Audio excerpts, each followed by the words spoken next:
beautiful day. The sun beat down. I had the radio on. I was driving. Trees flew by. Me and Del were singing. Little runaway. I was flying.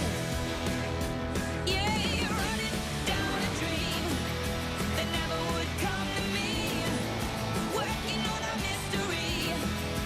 Going where it leads. Running down a dream.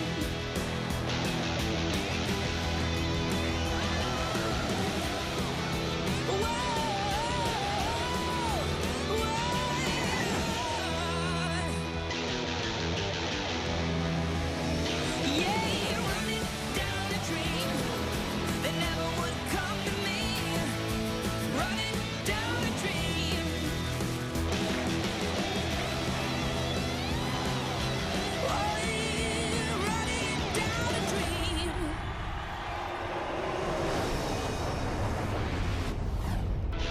It's Monster Energy Cup Series racing from Pocono. Gander RV 400. Long Pond, Pennsylvania.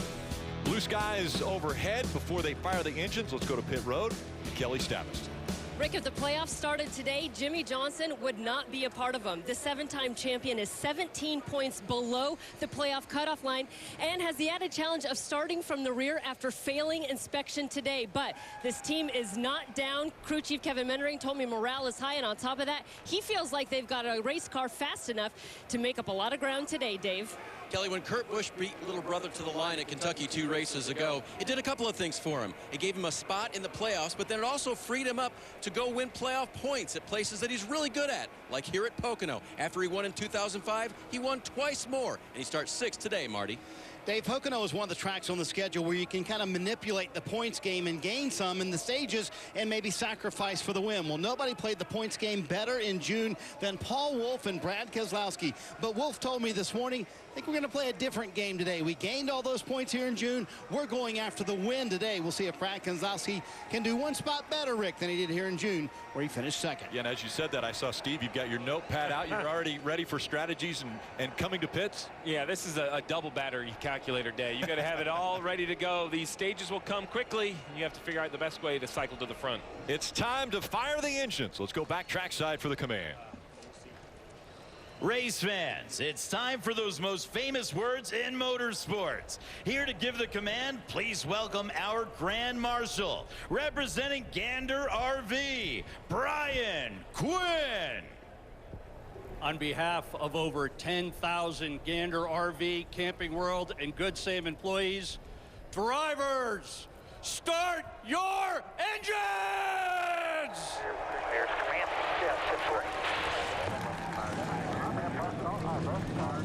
There, Jefferson, got you.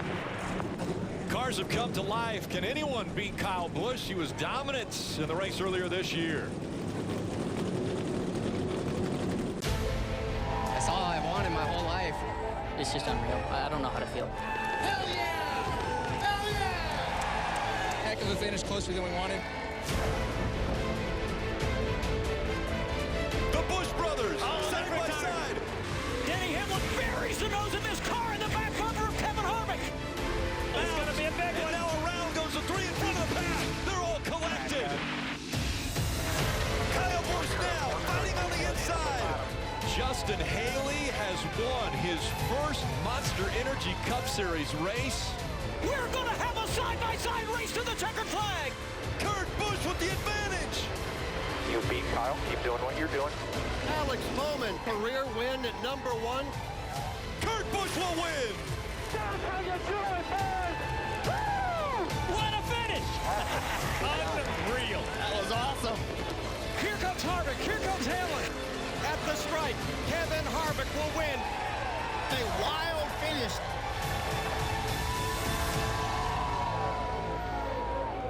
The racing and obviously finishes have been electric over the past 7 weeks, and we're excited to see the start of this one. Let's take a look at the starting grid brought to you by KFC. Up front will be Kevin Harvick winning the pole, but his best finish at this racetrack, second. He's done it 4 times. Joe Logano, on the other hand, has 1 here. Yeah, and as we go through the grid, we're going to really focus on those drivers that have to have good points run.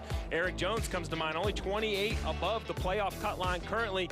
And then right there, you hear how successful these 2 brothers have been. That great finish a few weeks ago. Kyle Busch winning 3 of the last 4 races here. You mentioned that cut line. Daniel Suarez right now 17 points below the cut line. So he and Jimmy Johnson the same position.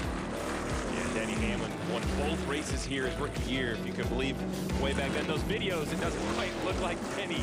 We've all aged, but his career has gone on. Brad Keselowski, Clint Boyer, another driver, but only 17 above. I don't know. They've done a nice job of kind of protecting as of late, but can they keep their momentum going for these last 4 or 5? They have had some issues, but again, only 6 races until the playoffs. One guy who's comfortably in the playoffs, and we're going to chat with him, is Kyle Busch, the driver of the 18. Matter of fact, over the last 5 races, he has finished in the top 2, winning 3 of them here at Pocono. Let's dial up Kyle here. Hey, Kyle, Steve Letarte up in the NBCSN booth. You got a copy, bud? Hey, Stevie, gotcha. Well, man, when I look at your numbers here, at the start of your career, it didn't seem like Pocono liked you, but here of recent years, you have dominated this racetrack. What'd you figure out? Lots of different things. You know, obviously it takes compromise here, so working on all 3 corners and continually trying to figure all that out. Knowing what you need in your race car and being able to have the guys be able to give you what you want in your race car as well, too, is a big deal. So Adam Stevens and myself and the rest of the guys have kind of come up with good game plans here ever since. Well, you mentioned compromise. I think the compromise today is going to be track position versus new tires. When do you want to pit? Do you voice your opinion in that, or you just leave it up to your crew chief? Certainly there's probably times where you voice your opinion, but he's a pretty smart guy and sees the bigger picture better than I can. And here, I focus on one thing, he focuses on all the others. I love to hear that. Well, good luck today, man. I'm sure going to be right up front. It's going to be exciting to watch. Right on, thanks. And again, Kyle Busch starting 5th in today's race. The green flag coming up when we return to Pocono.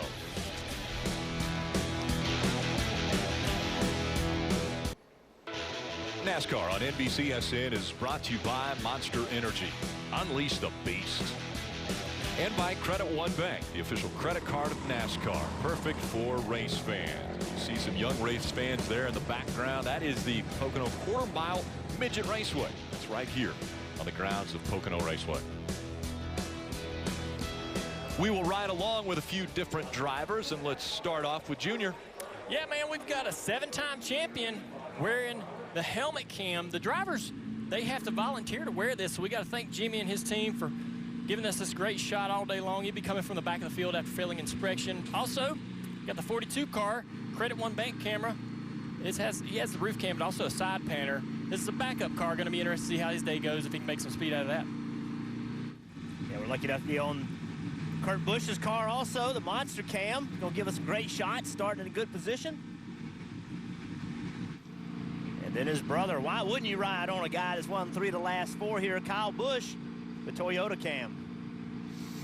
All right, Steve, we know you're going to be crunching numbers all day long, so take us through the race breakdown. Well, we talk about it. It's a very difficult racetrack, not just to get your car to drive good, but a difficult racetrack to call the strategy. 2.5-mile tri-oval, 160 laps, 400 miles, and those 160 laps will be broken down into stages. The first and second stage will both be 50 laps in length. That leaves a little bit longer final stage, 60 laps.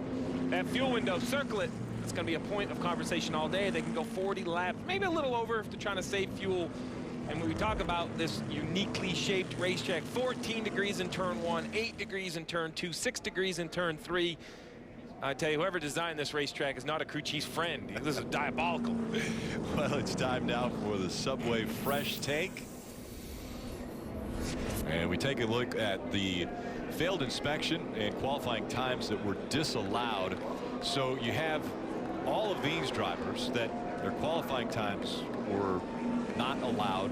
Then you also throw in Larson and Chase Elliott, who went to backup cars. You've got a lot of cars at the back of this field fighting to get to the front. Yeah, for the fans that are just figuring it out, basically yesterday the cars qualified, but the way the schedule worked, they weren't expected until this morning. That's why probably maybe a few cars more than normal during this type of schedule.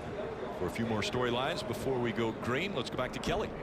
Well, Rick, just like Jimmy Johnson, Daniel Suarez is 17 points outside the playoffs, but Pocono is just the place for him to make up ground. This is the site of his career best finish, which is a runner-up here 1 year ago. On top of that, he's finished in the top 8 3 of the last 4 times. So how much speed do they have in the 41 car today? Well, his crew chief told me they were disappointed with their 10th place qualifying effort, and with inspection issues, they will start 7th today. Dave? Kelly, 2 races ago, Ryan Newman was not in the playoff picture by points. Last week with the top 10 finish, he's in. But just remember what they did. They started in the back with the backup car. They fixed an engine during the race, and he still had that 7th place finish. Even if they don't have the speed they wish they had today, that resolve is what they need to bring in here, Marty, to come away and keep themselves in the playoff picture. Clint Boyer needs a little resolve today as well. He finished 5th here in the spring day back in June, but they changed the setup for the race this weekend. He said the one thing we need, like it is right now, sunny, hot conditions, that will help out our 14 car. And another guy who's handling double duty.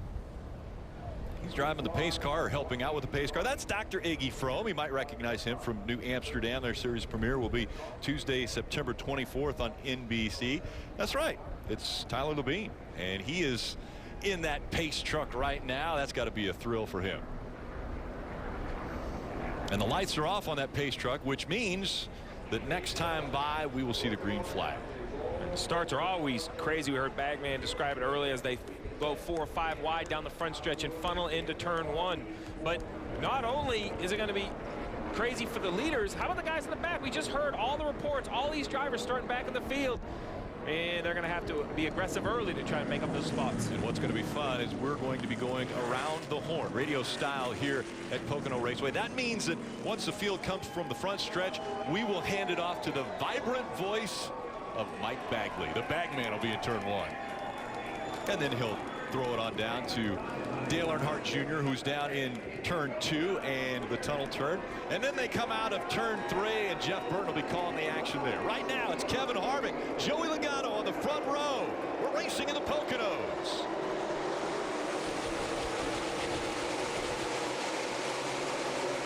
There was the prediction. They'll fan out after they go past the start-finish line. 4, 5, 6 wide, but they've got to narrow down to turn 1 and just 2 wide. They come into turn number 1. It'll be Kevin Harvick away with the lead. Logano the second, and now they start to stack it up for third as they race their way up to the tunnel turn. Here you see Kyle Busch way down on the inside, trying to take that 3rd spot side by side with his teammate Eric Jones. They dive down into the tunnel. Here in the pack, 3 wide. Sheer disaster for Chase Elliott and Kyle Larson to the inside. A lot of action back in the pack. They're going to have to get sorted out from that 3 wide, getting into this corner again. Everybody needs to be singled out because you don't want to lose that momentum. Eric Jones trying to make it on the outside of Busch. 11 of Hamlin diving underneath him. Top 2 are nose to tail, but then behind them, the fight for third. 3 wide as they cross the stripe. Kyle Busch trying to come up the middle. Eric Jones on the outside. And Denny Hamlin dialing up the low lane. Busch takes Jones up the racetrack at the entrance of 1 for a moment, and Hamlin has to back away. Give Kyle Busch third. Hamlin will slide through for 4th, and now Eric Jones will backslide to 5th. Eric Jones seemed to give up that position to his teammate. That PJ White traction compound just not quite there yet. There you see Clint Boyer to the inside of Matt Benedetto. Right behind them, Brad Keselowski.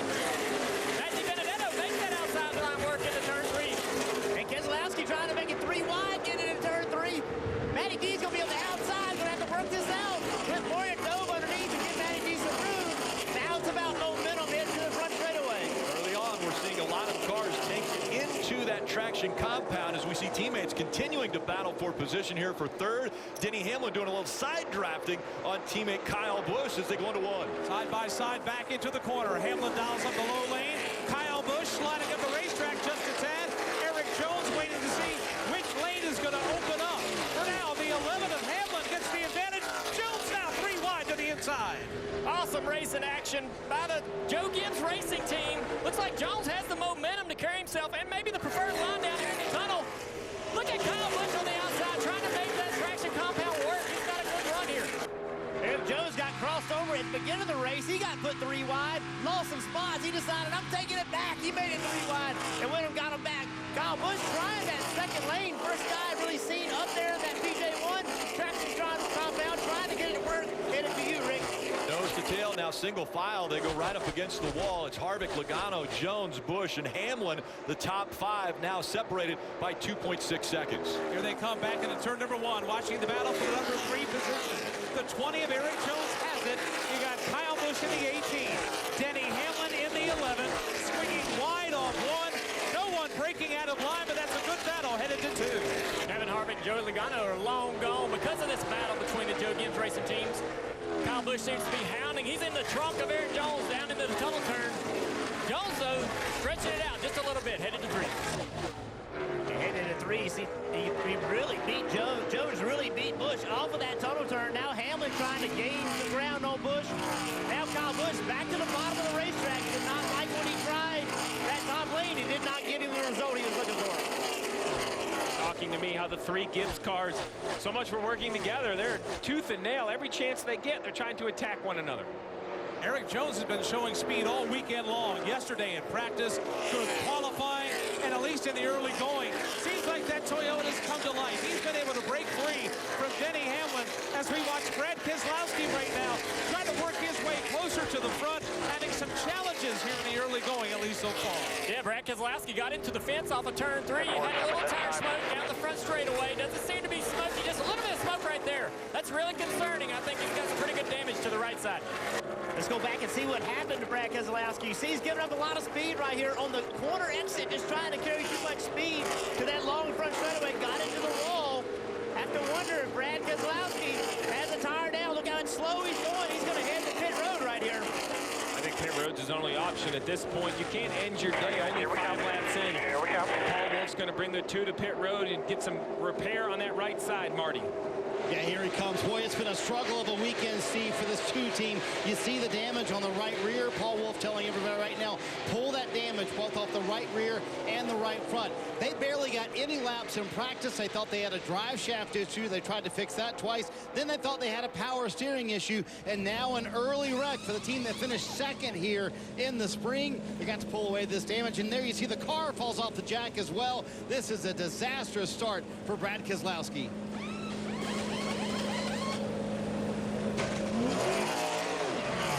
Brad Keselowski was in the wall on pit road. He's not the only one that got in the wall. Again, the exit of turn 3. Kurt Busch trying to carry speed right rear quarter panel into the wall, but not as hard as Brad Keselowski. Probably no damage. Looked like a little bit of paint damage to that. We saw the 2 of Brad Keselowski come out right in front of Kevin Harvick and Joey Logano. Yeah, one of the interesting things here at Pocono that makes this track a struggle for the crew chief to get the strategy is you don't necessarily lose a lap. That's what happened to Brad Keselowski. He's now out in front of the leader, Kevin Harvick, as they head to turn 2. Yeah, he's outside. He's out in front of those guys, and I think that Carter will likely run him down, but Brad does not want to go another lap down. Being that far behind, almost unable to be able to make up that much ground the rest of the race. Yeah, we heard Marty report before the race. Their plan was to go into this race and just race for the win, not pit stops in regard to fuel. The pit stops started winning that last stage. This is going to change that strategy, I would think, Marty. Going to have to change the strategy, Jeff, because they pitted too early to be able to make it to the end of the stage. Brad doing all he can to stay on the lead lap here. Meanwhile, Kevin Harvick, the leader, right behind him. His car, he told me, was just not good for about 6 laps. After that, he felt like they were one of the best cars in the field. So, Junior, when you know you have a car that's not quite as good on the early run and you want to survive it, hold on to that track position, how much of a handful is that for Kevin Harvick? But he's been able to hang on to it. Well, you use that dirty air. That big old spoiler's creating a lot of problems for the guys behind you, so you take advantage of that. Run in their line. Go where they're going to try to take away their line. And in the countdown to green, Kevin Harvick said you can't make mistakes at Pocono. Well, 2 mistakes here for the 2 team. Monster Energy Cup Series racing from Pocono Raceway, the Tricky Triangle. Now, NASCAR Drive, that's your live race day companion. You can follow your favorite drivers all race long. You've got multiple cameras to choose from. Go to NASCAR.com/drive or download the NASCAR mobile app today.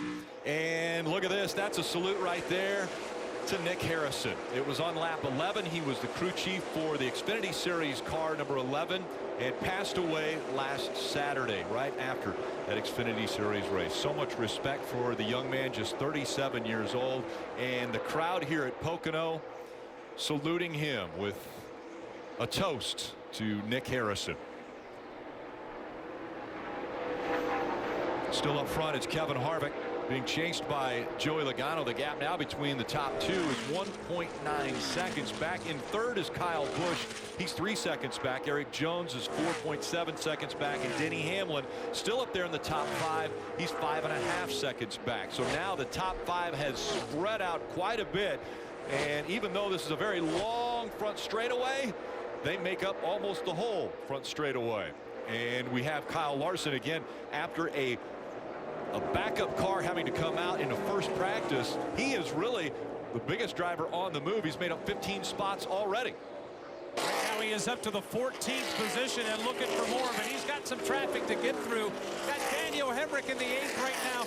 Ricky Stenhouse Jr. in the 17. Here's Larson. He gave Stenhouse a look down low, but couldn't quite get close enough to make the move off turn 1. Yeah, that last time by, he was the 4th fastest car on the racetrack, and he's way back in dirty air, dirty traffic. He's going to make a pass. Stenhouse giving him that opportunity to go by through the tunnel turn. Really, really impressive speed from this backup car, 42 team.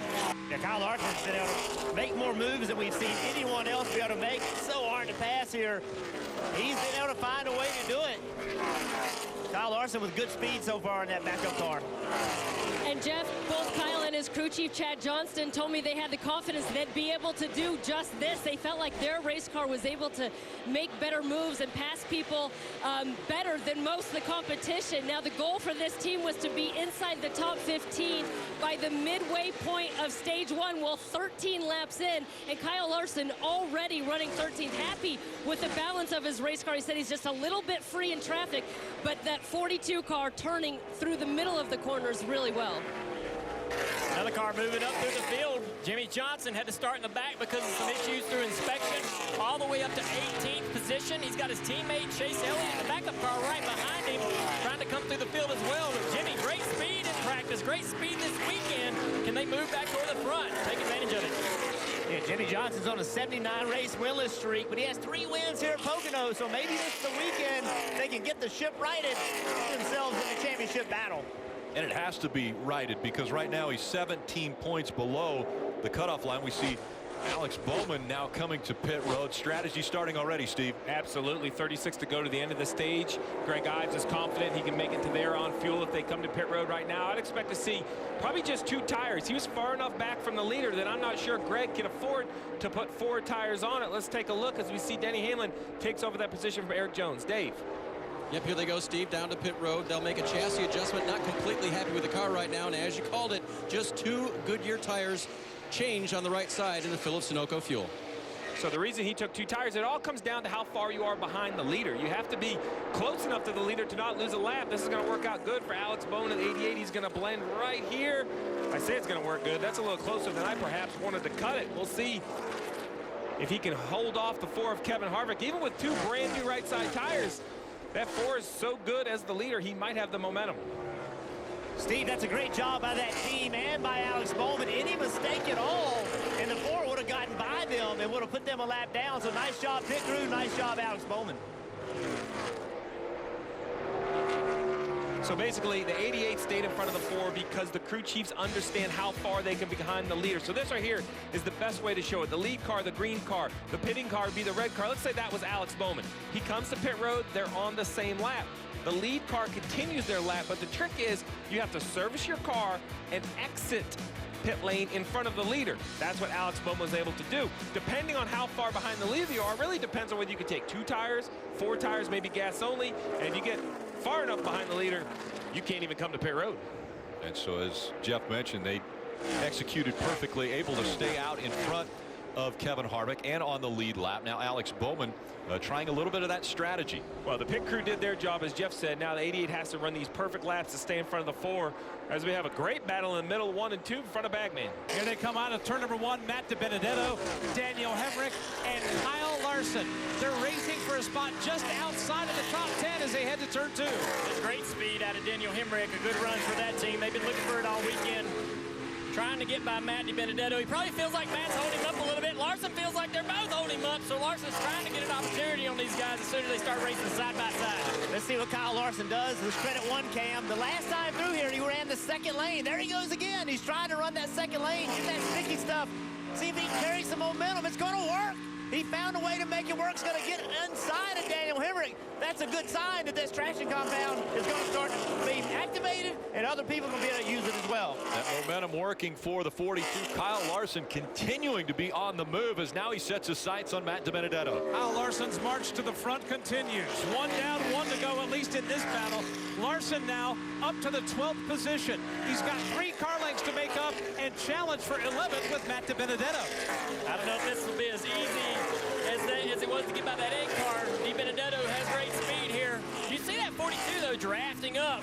He has to back up that entry into the tunnel, try to get in the gas before the 95, get a run off this tunnel turn, an opportunity to pass. Won't happen this lap. The key here is to not overdrive this entry. He just saw that the outside will work, so he's going to try it again, right? Inches at a time.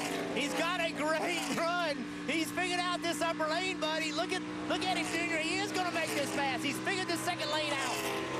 Here comes Kyle Larson working to the inside of Matt DiBenedetto, taking another position away, all the way up into 11th for Kyle Larson. Only 18 laps into the race.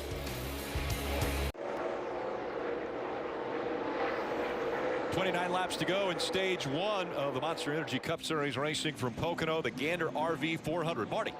Hey, Rick, we promised strategy all over the map today. How about Kyle Busch pitting from 3rd here, really close to the leaders, but much earlier than we expected the leaders to come on to pit road. His teammate Eric Jones also on pit road, Dave. Chassis adjustment for him, Marty, and 2 right side Goodyear tires. The car, according to the driver, wicked tight on that run. Now the big question is, will this drive other cars to come to pit road? Every crew chief come into the race with their plan, their strategy, but you have to be liquid. You have to understand who you're racing, and do tires matter? So far, we see Brad Keselowski, Alex Bowman, both have maintained the lead in front of the leader, Kevin Harvick, staying on the lead lap, Bagley. And it's been amazing to watch Brad do that, Stevie, because one would have thought he would have fallen into the clutches of that vibrant paint scheme of Kevin Harvick, who's done all the leading so far. No dice. Not only has Keselowski hung on to that spot, but he's been able to pull away. Back to Marty.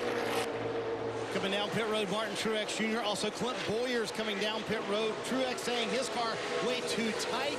For Bowyer, he said his car way too free. We also expect Kevin Harvick and his race team to come down pit road. Again, a little bit earlier than we really expected. Everybody, 2 Goodyear tires and Sunoco fuel for all of these guys. This will take them past the end of stage 1 should they choose to go that far. And Rick, why do these cars pit when they don't need fuel? Because they stay on the lead lap, and if a yellow comes out, everybody else is going to come to pit road.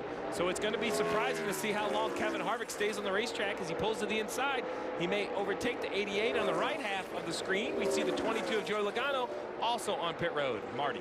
Here he comes down pit road. He said in turn 1 was his best corner. A little bit free into there. Over by Dale Jr. in the tunnel turn. He said, I'm in a 4-wheel slide when I'm over there. And turn 3, too free on exit. So it's going to be right side Goodyear tires. Todd Gordon making the call here. And normally this is a team that has gone for the stage points. We'll see if they try to go for that here in this first stage as well. The leader, Kevin Harvick, still on the racetrack, guys. Steve, one thing that happened with the 18 car when he came out behind some slower cars. He did not have very clean traffic. So these cars in front of him, he's gotten by a few of them, but it slowed his progress down. So it'll be interesting to see when Kevin Harvick pits how this works out for Kyle Busch, because he came out right behind these slower cars. Yeah, Jeff, and some teams even have predictive software to try to tell you we're going to rejoin the racetrack because traffic can be so violent. Right in front of you, Dale Jr., the 18 is stacked up behind cars. Yeah, he's having trouble trying to figure out a way to get around these guys. Might use this extra groove, this 2nd and 3rd groove in turn 3. Kelly? Now we see Daniel Suarez. This is a team that needs to collect some stage point. The call for 2 right side tires for Daniel Suarez. 2 right side tires for Kurt Busch as well. He said, I'm in no man's land in terms of looseness in the front end of this race car. He said that's the opposite of what it was yesterday. So all balance, Rick. How long do you dare run? Kevin Harvick stays on the racetrack for this reason. While he may lose positions to these cars if the yellow comes out, he is guaranteed a yellow in 26 laps. Guaranteed. So run as long as he can, put tires on then he'll have the freshest tires when that stage 1 yellow happens and he has to restart. Track position is king, and right now the 18 is running 18th. So as they're running on the track, he's behind Bubba Wallace and Austin Dillon on the track. But again, a lot of the cars in front of him all still have to come to pit road.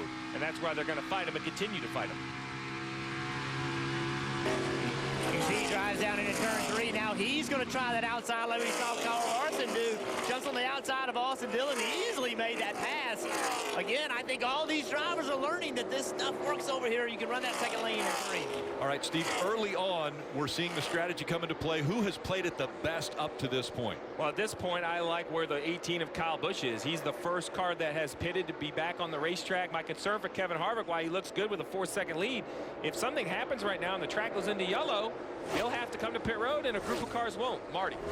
Yeah, and that's a traditional way to slice it up here in the stages, right, Steve? You can go to lap 40 or so, and I think that's what Rodney Childers is thinking here, is that he wants to come out in a cleaner racetrack, and he's about to put Alex Bowman down a lap here. So Harvick not suffering too much from lap time. I think the car is probably a little bit freer than Kevin would like, but you certainly can go as far as lap 42 to be able to make it on 3 stops for this race. So maybe it's a longer play that Rodney Childers is thinking, Steve. Yeah, I like what Marty had to say there. 3-stop race. These guys that have already pitted, they're going to have to pit a 4th time. So, listen, who's played it right? You tell me when the yellows are going to come out, and I'll let you know whose strategy I like. But right now, as you see, this is going to continue to happen. Cars are going to continue to come to pit road. We see both the 47 and the 9 on pit road. Chase Elliott had driven up from the back of the field to 18th on his own.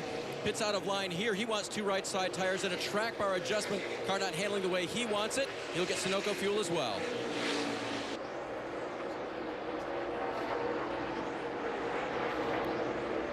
Cars coming onto pit road, getting off of pit road, but Kevin Harvick has stayed on the racetrack.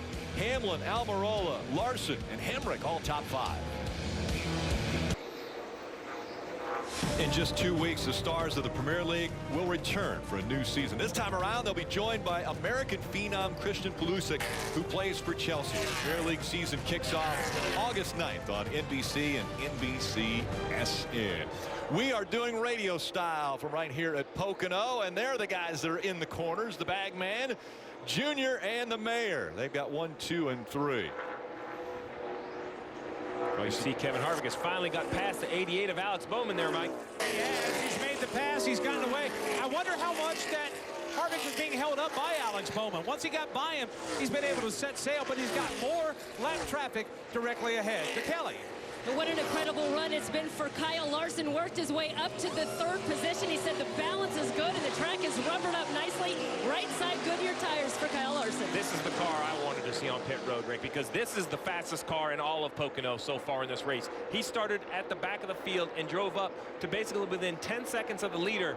This might drive Kevin Harvick to make a reactionary pit decision. But Steve, I see him coming to pit road on lap 31. How does that change the strategy? Because he can't make it on 2 more stops if they go green the entire way. Assuming he can only make it 40 laps, but he only has to make it about 42 laps per tank. And he has a yellow coming up. So there's a lot of assumptions when you start talking about fuel mileage. We'll have to just wait and see who reacts and does something. A great battle here between the 1 and the 19. Yeah, Martin Truex Jr. right behind Kurt Busch down here in the tunnel turn. These guys are fighting for about 20th position, 19th and 20th. As it cycles around, it'll move the guys forward. Yeah, both these guys have already been on pit road. See, both of them driving to turn 3. Both still committed to the bottom of the racetrack. Neither one find this upper lane. I have a feeling that Truex can get a little bit closer. He'll be in that second lane, but right now it's not the time to be there. Good battle going on right now for the 7th position. That's Ryan Newman just in front of 7-time champion Jimmy Johnson. And Jimmy Johnson chasing after Newman. Both names are mentioned when you're talking about right there on the bubble. Yeah, these guys are in 7th and 8th place right now. Jimmy Johnson trying to overcome that penalty. They put him in the rear of the field, trying to race. He's also racing Newman for the point. These guys are right around the bubble here for the battle to make the playoffs. Yeah, every point matters, every position matters, and both of these drivers know it. So anything Jimmy Johnson can do to run him down, anything do they can do to get away from it. They're going to both be doing all they can. And these guys are all in the top 11. They're watching the battles. You're right on board with Jimmy Johnson. And Steve, these guys still are in the game. Kyle Busch slowly kind of getting around these cars. Now just the top 10 drivers are still in the game to play this as a 3-stop race. So the playbook is sort of open for the top 10 right now to be able to do it on 3 stops. But to do that, you need to go about 10 more laps to at least lap 40 or 42 to make it into a 3-stop race. So that's why Kevin Harvick, Denny Hamlin, Eric Almirola, all these cars are staying on the racetrack so long. And Marty referenced the 18 and where he was in relation to these. So the top 10 right now have not been to pit road. Kyle Busch is running 11th and has been to pit road. So when the stage ends, what will Kyle Busch do? Will he stay on the racetrack or will he come to pit road? Well, that's going to be the big question. The real question I have is everyone in front of him has to come to pit road. Does Kyle Busch pit again before the end of the stage and give up the stage points, or is he going to race all the way to the end? Did you see him give a hand signal? Appreciate the work by the 13, letting him go there on the outside. You know, there's still decisions to be made in the next 17 laps.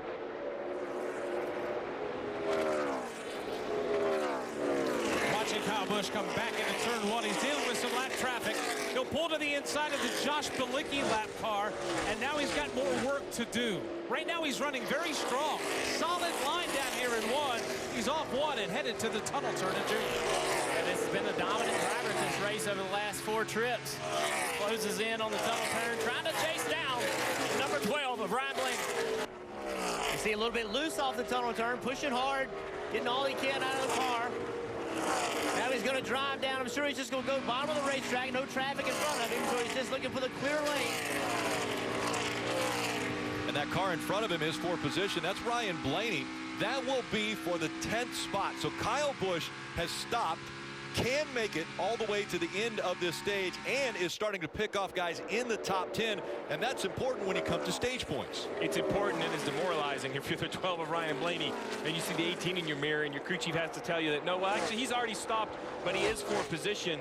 This run by the 18 is impressive, but as you keep mentioning, Rick, there's still the top 9 drivers yet to come to pit road with 15 laps to go. I would expect in the next 5 to 7 laps, we're going to see those leaders hit pit road. Harvick and Hamlin out front as we go NASCAR nonstop.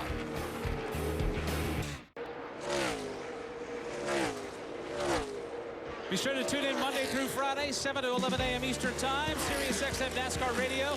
Yours truly, Pete Pistone, chatting NASCAR with you there. And this Wednesday, we always love chatting with Kyle Petty. He'll join us 9 a.m. Eastern. Be sure you join us as well on your home for NASCAR as far as satellite radio is concerned. Well, as we talked about, pit stops continue. The 10 of Eric Almirola. This is another interesting move. This is a driver that's trying to perhaps assure his spot in the playoffs with points. He comes down pit road and does gas only. We'll see if his teammate, the 4 of Kevin Harvick at SHR, does the same thing, or Denny Hamlin in the 11. Dave.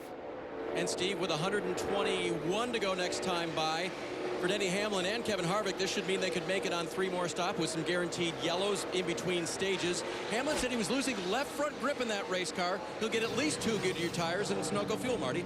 Kevin Harvick's led every lap to this point, and yes, Dave, you're right. They can make it in 2 more stops from here. Rodney Childers sticking with his strategy he came into the race with. You saw the wedge adjustment, and Harvick said the car was very loose to start, but they got tighter progressively every lap they ran. And because they're pitting so late in the stage, and because they also were the leader, that affords them the ability to go with 4 fresh Goodyear tires, just like Hamlin did. They're off pit road. We'll see where they cycle in. Kyle Busch already long gone. Kyle Busch, new race leader at Pocono. Jimmy Johnson right now scored in 2nd. We'll see how Harvick and Denny Hamlin, how they score as they come out onto the racetrack. So after their stop, now obviously the strategy is you're only going to come back to pit road 2 more times.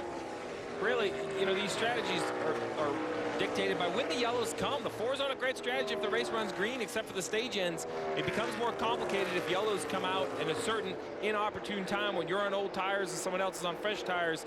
The 18 of Kyle Busch, though, obviously Adam Stevens has a plan. He's stuck with it, and Kyle Busch has ran some great lap times. That's what gave him the lead over Kevin Harvick now. And there's Kyle Busch went by us already. There's Kevin Harvick and the gap between the 2. So right now the 18 going into turn 1. Kelly. And meanwhile, there's Jimmy Johnson on pit road here. he said that he was tight getting into turn 1 and tight off turn 3. And look at this, it looks like a 4-time tire Goodyear stop for Jimmie Johnson and Sunoco Fuel. Big question really is going to be in 10 laps when the stage ends, who is able to put themselves in position for stage points. That's what seems to be important in my mind when I look at the 48 or the 24. Dave. Once Eric Jones went back on track, he radioed to his crew that his car was still tight. He was told that's because we have a problem with the track bar adjuster. It's broken. You didn't get the adjustment you needed. And then just a couple laps ago, he radioed this. Not good on the right front, like you said, small vibration. Yeah, 10-4. I wish I could help you there. It's going to have to be your call based on how that feel is and what's changing. I mean, I'm babying it. Like, I can't go much slower without just being, way off. So, Steve, what he's doing is he's taking care of that right front, babying it, because his car pushes so badly after not getting that adjustment. Yeah, you're racing with one less adjustment than everybody else. You see a wiggle out of the 42. The 11 of Denny Hamlin goes by. Remember, just off pit road with 4 tires. Yeah, the 11 car got to the back of that 42. Kyle Larson got him a little loose in the middle of 1 and 2. Hardy. On pit road, Brad Keselowski going with right side Goodyear tires here. Remember, they got in that contact early on in the race. They were able to stay on the lead lap. It's going to be interesting to see if he can do that here. Don't think he'll be able to. The leaders have already gone by, as a matter of fact. So Brad Keselowski finally going a lap down. Kyle Larson, though, the guy making all the moves on the track, Rick. Yeah, Kyle Larson has looked very impressive, although when you have fresh tires, it's easy to get around a guy who's been on those 4 tires for quite some time. So that's why we saw Denny Hamlin get by him. But what a run it's been for Larson. He's currently running 6 with just 8 laps to go in this stage. And remember, he started at the back of the pack because that is a backup car. Yeah, you think that he would hope to be able to hold up that 11 of Denny Hamlin, even with them older tires, creating so much dirty air behind him. That's what a lot of these guys are doing, not taking tires, just taking gas alone. They feel like that they can hold these guys up. That dirty air, it's about 12 to 15 car lengths behind that lead car. Yeah, Kyle Larson, they have to be happy, though, where they've come, from where they started. They're the car that they passed in those cars. So they have to be excited about it. Denny Hamlin has driven away, so they know they got to make their car better.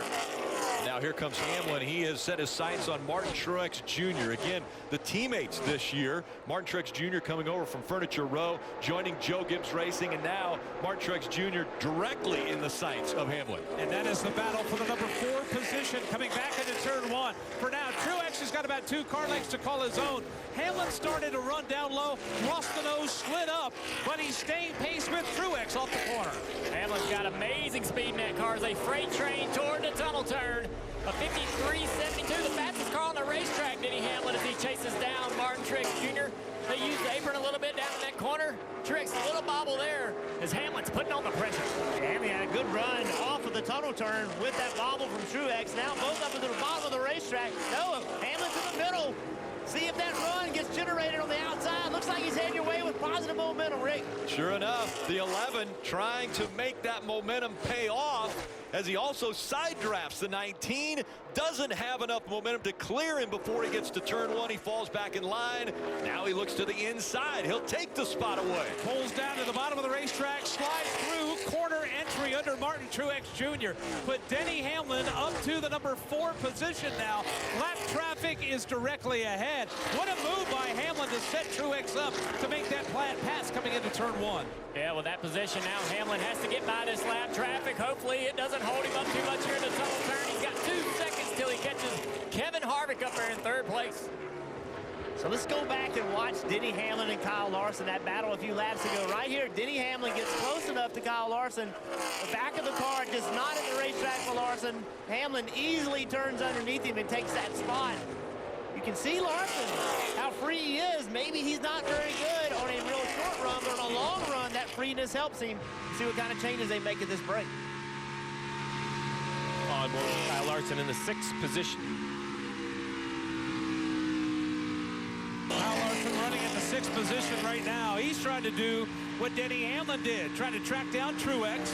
Got a lot of work to make up, but that Kyle Larson car, very fast here, at least in the early going. Back downstairs to Kelly. And as you guys have been calling it, Kyle Larson not as happy with his race car as he was before they made the 2-tire pit stop. He says he's just loose everywhere, especially in turn run. Remember, this is the second week in a row that he has been forced into a backup car and had to make his way from the back of the pack. He was really hard on himself. When I talked to him yesterday after the crash, I talked to him today and asked him if he had gotten over it. He said, yep, you got to. It's racing. You've got to move on. Well, you got to remember that his teammate, Kurt Busch, went to victory lane a few weeks ago. I also think that perhaps affects the psyche of a race car driver when your teammate goes to victory lane. And now we have Ryan Newman in the 12, coming up on Paul Menard in the 21.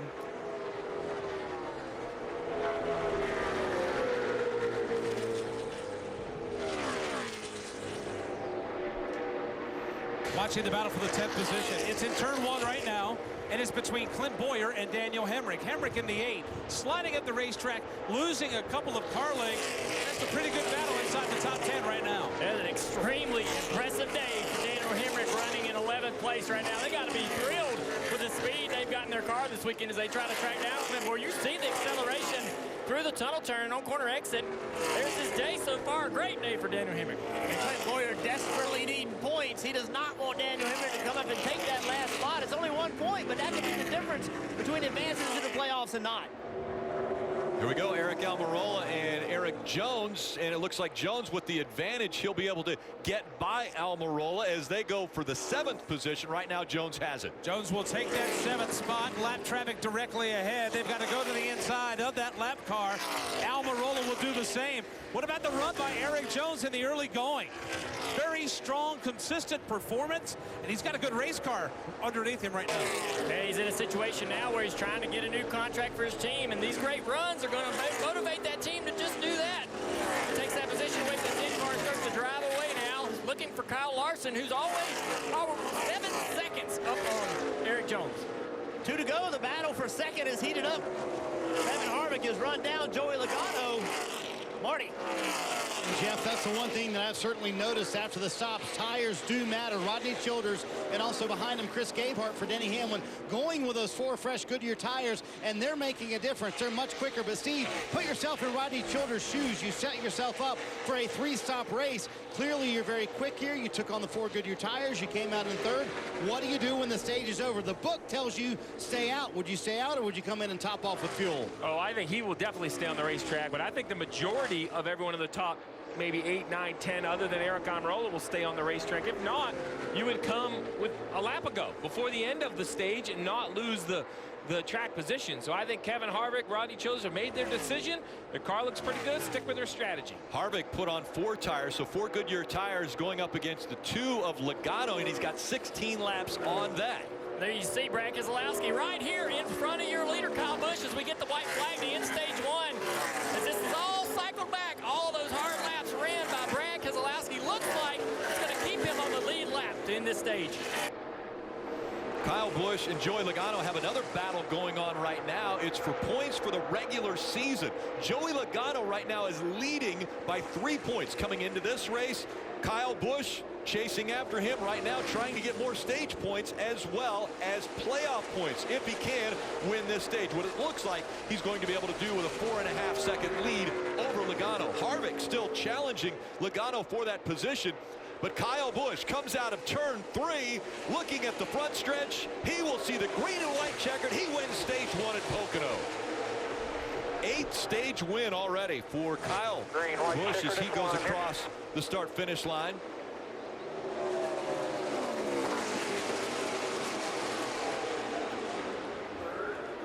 Kyle Busch, Joey Logano, Kevin Harvick, Denny Hamlin, Martin Truex Jr. playing the strategy game, and they finish in the top 5. Kyle Busch with a stage win.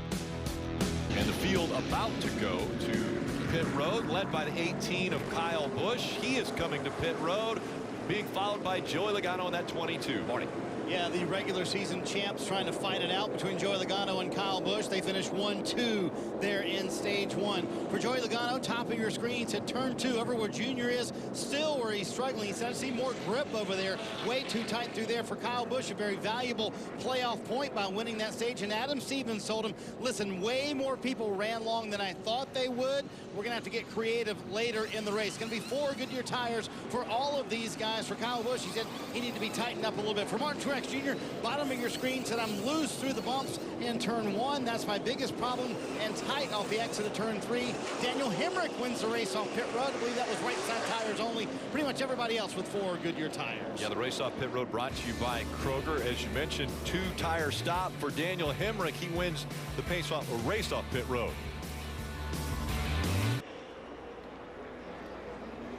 Stage 2 about to get underway. The Monster Energy Cup Series race from Pocono, the Gander RV 400. Let's check in with guys around the horn. We'll start with Bagman. Well, it's been a fairly clean race so far down here in turn 1. Seen some slipping and sliding. Kyle Larson slipping around a little bit. Everybody, for the most part, dialed into turn 1. What about in the tunnel turn in front of you, Junior? Yeah, it's been pretty clean down here as well, but I think that now everybody knows who's on what strategy. They'll be a lot more aggressive on these restarts. This could be a pretty impressive restart for everybody to watch. And obviously, as we get into stage 3, things are going to get way more intense. I'd keep your eye on Kyle Busch with 4 fresh tires, restarting a little bit further in the back. He's going to be pushing the issue. What I'm excited about over here, though, is we're seeing that second lane come in. I think that's only going to get better as this race evolves. All right, you heard it. Strategy. What strategy is everyone on? Well, let's take a look at the running order. You have Harvick, Hamlin, Stenhouse all towards the front. But remember, they pitted about 10, 11, 12 laps ago on those tires. So the top 9, very quickly, top 8, Byron on up, they have older tires. Hemrick on just 2.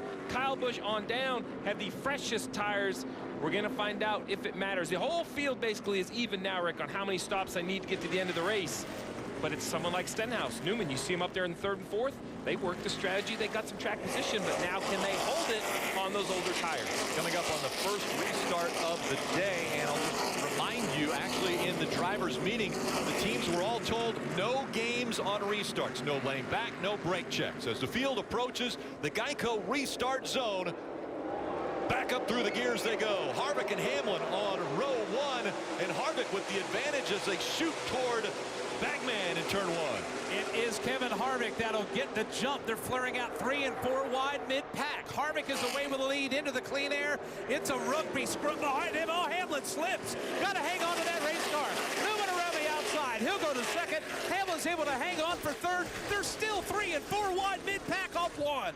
You saw a big mistake there by Jimmy Johnson. Cost him a lot of spots. Look at Kyle Busch to the inside of Joey Logano here. He's got some help. Logano side drafting the 24. What are they going to do down here in the turn? Kyle Busch is going to take both of those positions. Kyle Busch on the move, picked up 4 spots already on this restart. Pushing the issue big time. Maybe we're seeing tires matter more than we thought they would. Kyle Busch going to the middle of the racetrack. Look at the run he's getting. Strong race car, Kyle Busch. Kyle Busch knows if he's going to use the tires, he has to use them now. Adam Stevens told him, be aggressive on the restarts. He's doing just that as he storms into the top 5. Kyle Busch dropping the hammer down the front straightaway. He'll swing and sweep back around to the outside in position number 5. Behind them, they got Ricky Stenhouse Jr., William Byron, Martin Truex Jr. Here's Truex. He'll take a peek to the Byron to the inside of Byron out of turn number 1. And he gets a little bit of that side draft there. See what the 22 Logano does. That can decide this position. He's going to try to take the spot as well from William Byron. William Byron on some strong runs here over the last several weeks, trying to maintain these spots. Will run that outside through the tunnel turn. Not going to let Joey Logano the spot. I love that confidence of William Byron. Just use that outside lane. Took the air off the 22 bar. Now he drives, trying to get underneath the 19. The 19. Can't make it happen. Daniel Hemrick on a strong move on the 22. Daniel Hemrick in that H, the 28-year-old trying to chase after the 21-year-old who's up in front of him, and now we see Newman in front of Hamlin. That tight battle heating up. Closer to the front. It's Newman now. He'll power his way to 2nd. Hamlin to 3rd. They got Paul Menard running right there in the 4th spot. What a run for Newman. It'll put him up in the runner-up spot for now. Week after week after week, the 6-car Ryan Newman comes out of nowhere and gets a top 10 finish. What a job by Ryan Newman. He tries to hold off Denny Hamlin. Denny's got a great race car here as he comes off of the tunnel turn. Newman, though, stretches out that position. Denny Hamlin almost in the wall off that tunnel turn. He got free. Chased that red car up the racetrack. Did not make contact. Going to have to catch his breath here a little bit. The 6 of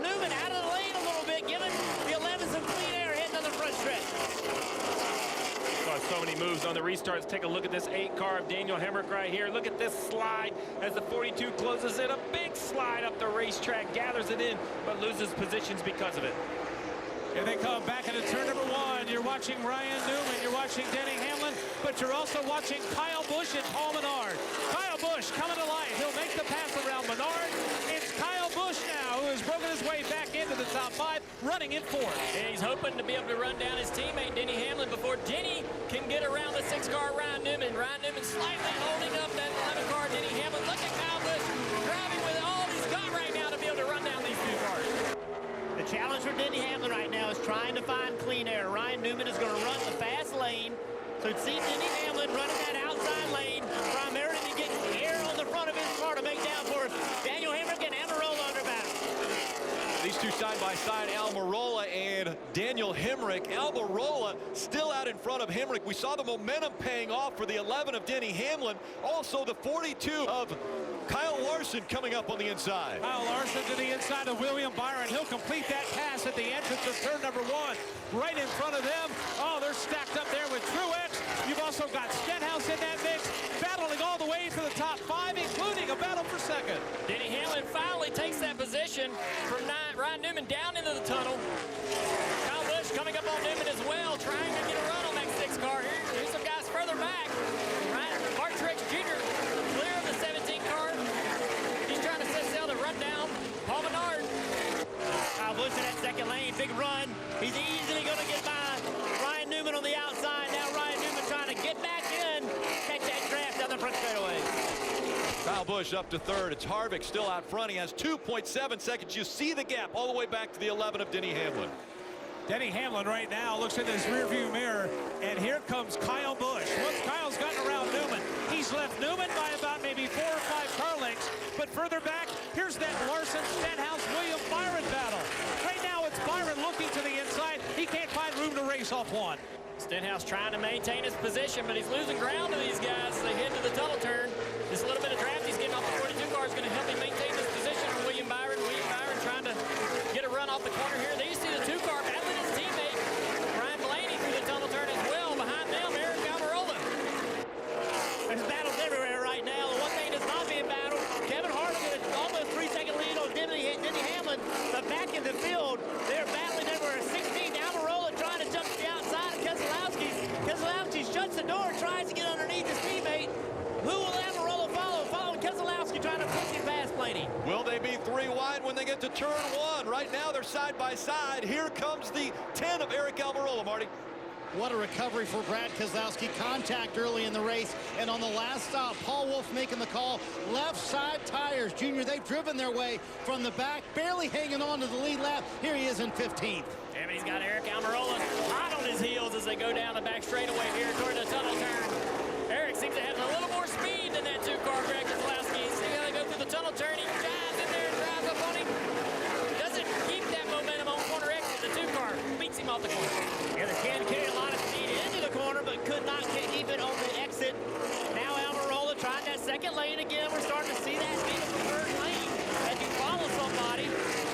Broke even right now. That should get him a run down this front straightaway, though. And with all the battles going on around the racetrack, you know there has to be contact. Of course there has been, but right now Ryan Blaney on pit road, Kelly. Jeremy Boland's the crew chief playing his hand at strategy. They stayed out long in stage 1, took 4 tires. This time they call 2 right side Goodyear tires, and you see there's a chassis adjustment there, but this is not the 2 tire stop they were hoping for. There was the run that the 1 had on the 9. Contact there. Chase caught it.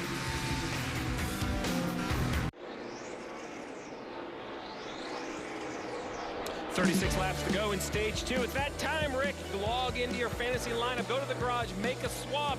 If your guy's having a bad day, you can swap. Now, good luck with all this strategy. If you can pick who's going to score the most amount of points, what we do know is who scored points in the first stage. Go to NASCAR.com and play. As you see, the 48 of Jimmy Johnson leaving pit road. They drop the jack, and I think the right rear tire catches the jack. Look at this dangerous moment. Looks like, I'm not going to say it didn't hurt, but he's walking towards that. It's scary when that jack spits out from underneath that tire. 35 pounds, the weight of those jacks. And Kevin Harvick out front, but he now has to be hearing from his spotter and looking in his mirror, knowing that Kyle Busch is coming. He's 1.7 seconds back. He has been the fastest car on the racetrack over the last 5 laps already. As we look at the Toyota driver update, Kyle Busch running second. Denny Hamlin, a 4-time winner here, running third. Martin Truex Jr. has won here at this racetrack. Eric Jones running in the 10th position. Well, I mean, the passes have come on every different area of the racetrack, but what we are seeing is the fresher tires and the good race car of Kyle Busch. He's able to storm up through the field. Remember, he started back almost in the 10th position. This is a classic pass. Just gets on the quarter panel of Denny Hamlin, side drafts him a little bit, pulls away down the straightaway, and off he goes.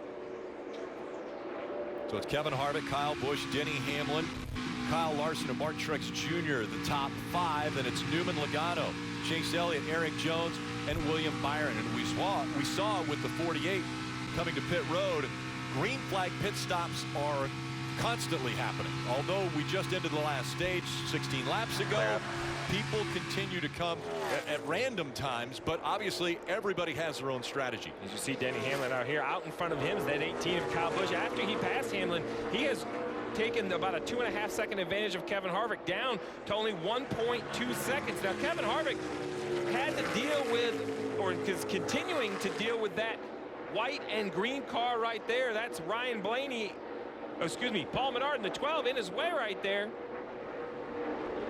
They come into turn number 1. It's Blaney in the 12, looking in his rearview mirror and seeing a fast-closing Kevin Harvick. And as Harvick looks in his rearview mirror, he sees a fast-closing Kyle Busch. Kyle has shut it down to less than a second, Junior, as they head to you. And they bring it down the back straightaway toward the tunnel turn. The 4 car trying to use a draft off of that 12 car to close that gap. Be able to find a way around. The 18 of Kyle Busch, a wide arc into the corner. Man, is that 18 hooked up right now. He's running that 4 down for the lead. And the 18 of Kyle Busch, he's running a line that's getting him a little more clean air. He's not just following the guys in front of him. You see this line right here? That gives him some clean air. Kevin Harvick has continually just followed that 12 of Blaney. Kyle Busch looking for clean air, Harvick not.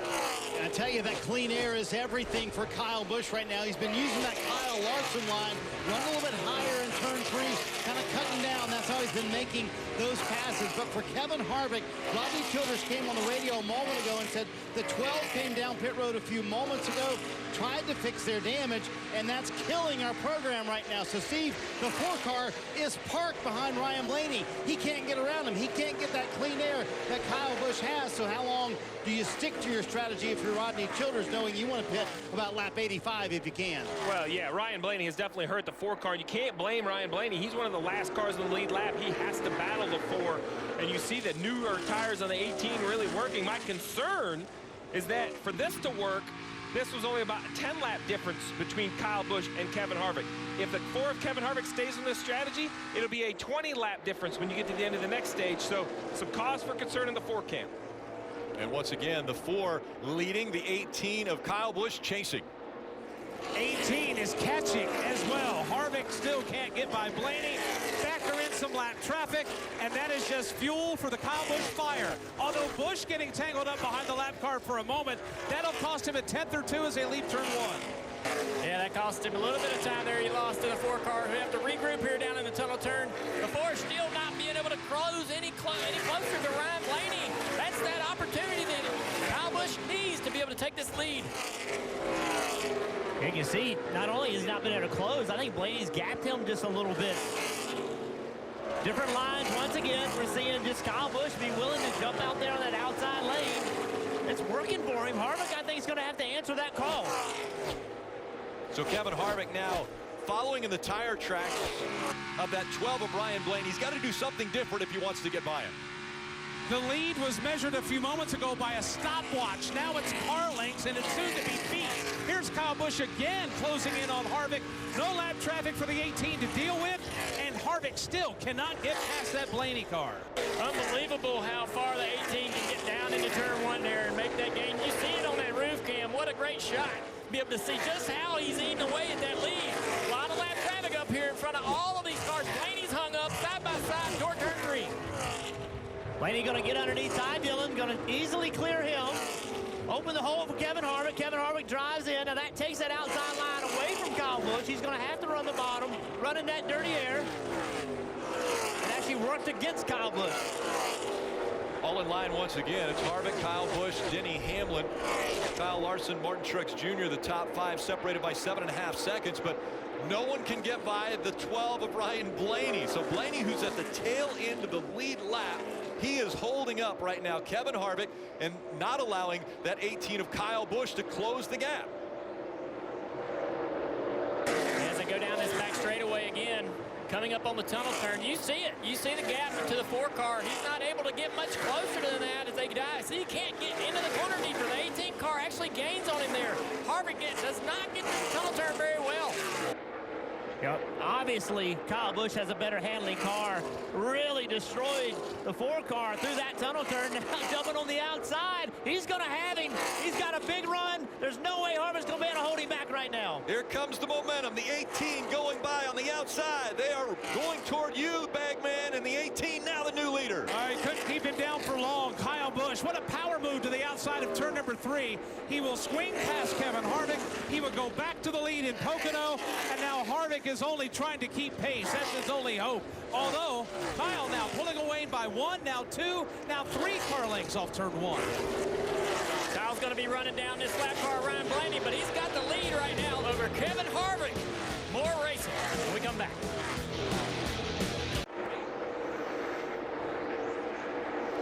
You go inside the headset with access to NASCAR Scanner all weekend long. You can listen in on Pit Strategy, which today is making Steve Letard's ears start to smoke. You'll be able to get NASCAR.com/scanner monthly subscription starting at $2.99.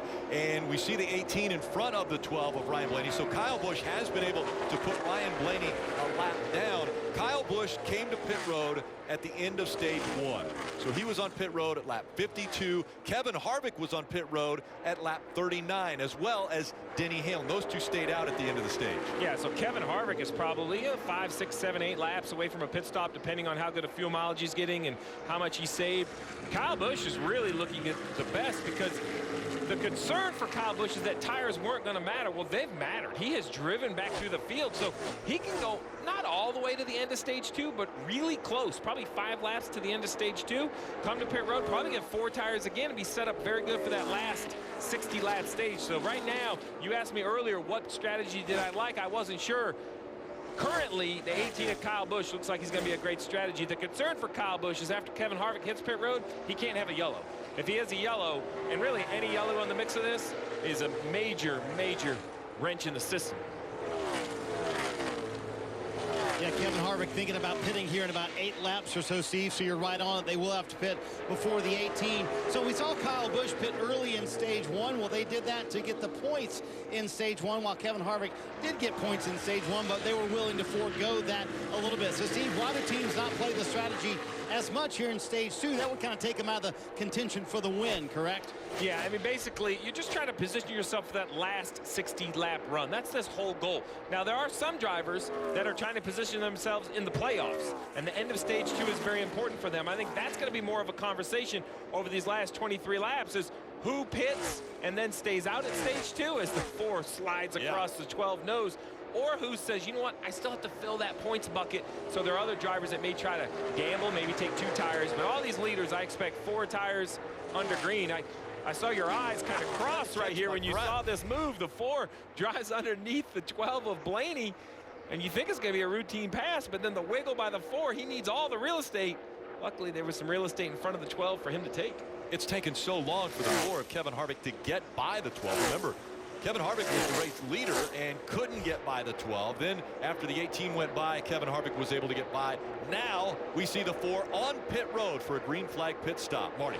Yeah, Rick, we were kind of debating in the commercial break when would Kevin Harvick come, and we kind of said you're going to have to do something much different than what the 18 does. So coming kind of a little bit earlier, they could have run a little bit longer, but Kevin Harvick coming down pit road right now. The car has been tight for much of this run for Kevin Harvick, who's led 59 laps to this point here at Pocono, a racetrack racetrack where he's never won. He would love to get a win here. Everything has gone wrong at different points for them at a race here at Pocono. They're going to go with 4 Goodyear tires, and it's also getting cooler here at Pocono, so they're going to add some tape to the grill. They do that last minute. They get the tape on. We'll see where he cycles out with the other leaders. So Kevin Harvick coming off of pit road. And you see the pack coming up behind him. Plenty of room for Kevin Harvick. He'll stay on the lead lap. There's the 18 of Kyle Busch. Kyle Busch has Denny Hamlin 2.7 seconds behind him. And then it's back to Kyle Larson, who I don't think we can state it enough how impressive Kyle Larson has been today, coming all the way in the back with a backup car. And you heard earlier Jeff Burton mentioned how important it was where you come on the racetrack. Well, here's the 4 of Kevin Harvick. The important thing for him is if you look out in the distance in front of him, there's nobody. I mean, look at all that clear track. One car that I think he'll easily go by. Why that matters is those 4 brand new tires, use them. I mean, right now it is qualifying laps. As hard as Kevin Harvick can go, he knows everybody has to cycle. And while it isn't door-to-door racing that you see at some racetracks, the race is still on with the 18 because he knows the 18 has to stop. So Rodney Childers, I'm sure, is on the radio telling him, buddy, we got to go. This is our target lap time. Push and push hard. See Kevin Harvick working by the lap traffic. Again, Kevin Harvick now running 22nd after he came to pit road for his service. Kyle Busch still out front. He'll still have to come to pit road before the end of the stage. Hashtag #MyTrackMyRoots. We've been trouble down here, guys. Chase Elliott blew a right front tire in turn 3. Stopped on the racetrack off turn 3, trying to get to pit road. Caution's out. Caution is out. Hard damage to the right side of that car. He was running 6th. Right front tire. There you heard it. Blew a right front tire. And he comes to stop on the racetrack. You see a little bit of fluid coming out from behind that car. We'll see if he's going to be able to make it down to pit road. Again, that's a backup car. In practice, he crashed his primary. And heavy damage. Pretty bad. Yeah, go to the garage. It's an accurate assessment by spotter and crew chief. Might as well take that one right to the garage. Jeff, you got our attention. You said it happened right in front of you down at turn 3. Got your attention. These things make loud noises when they hit the wall. You can see drives in the corner, just early contact. Really hard impact for Chase Elliott. It's crazy, the impact, the sound, what it felt like. This stand actually shook a little bit when he made contact. And already that right front's locked up. So into the day for the 9 team. With this caution coming out, it gives Ryan Blaney the opportunity to get the lucky dog. Although that's fortunate, he would have much rather seen this play out and cycle through to bring him back into the lead lap. So the caution comes out. Kyle Busch out front. Larson, Truex Jr., Logano, Eric Jones. Well, we were mentioning grassroots racing. Let's go back to that now that we're under caution. Places like Dixon Speedway in California, or how about Alaska Motor Speedway in Alaska? We're going to road trip, right, Steve? Absolutely, I'm in. Maybe we'll pick up South Boston Speedway on the way. It's a long ways from Alaska, both worth going to. Paris Auto Speedway, though, that's kind of on that side of the country. Yeah, California again.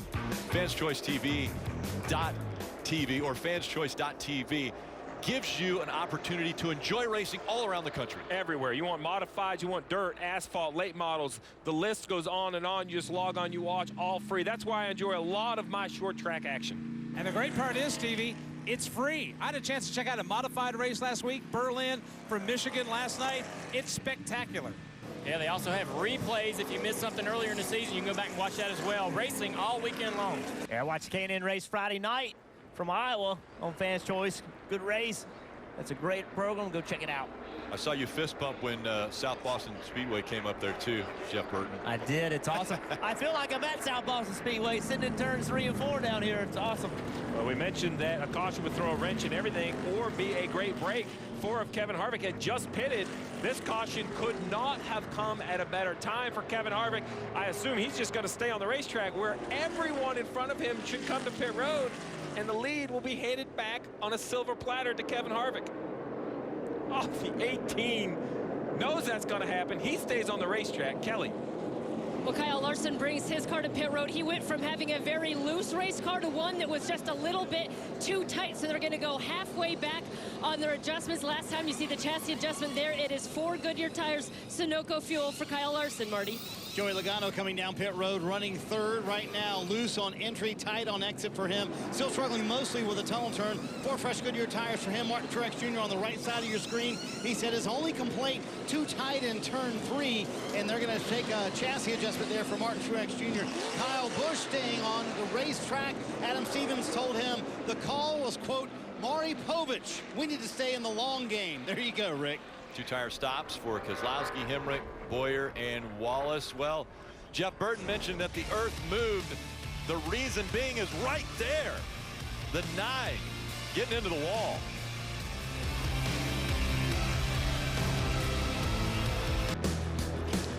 This is just a curious pit decision by Adam Stevens in the 18 car. I thought for sure they would come down pit road. I knew this was going to be a good break for Kevin Harvick, but Kyle Busch could have pitted, maybe restarted 5th or 6th.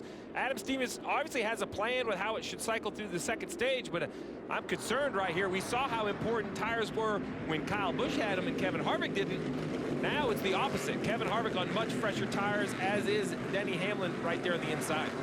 So 2 by 2 as the field approaches the Geico restart zone. It's Kyle Busch and Kevin Harvick.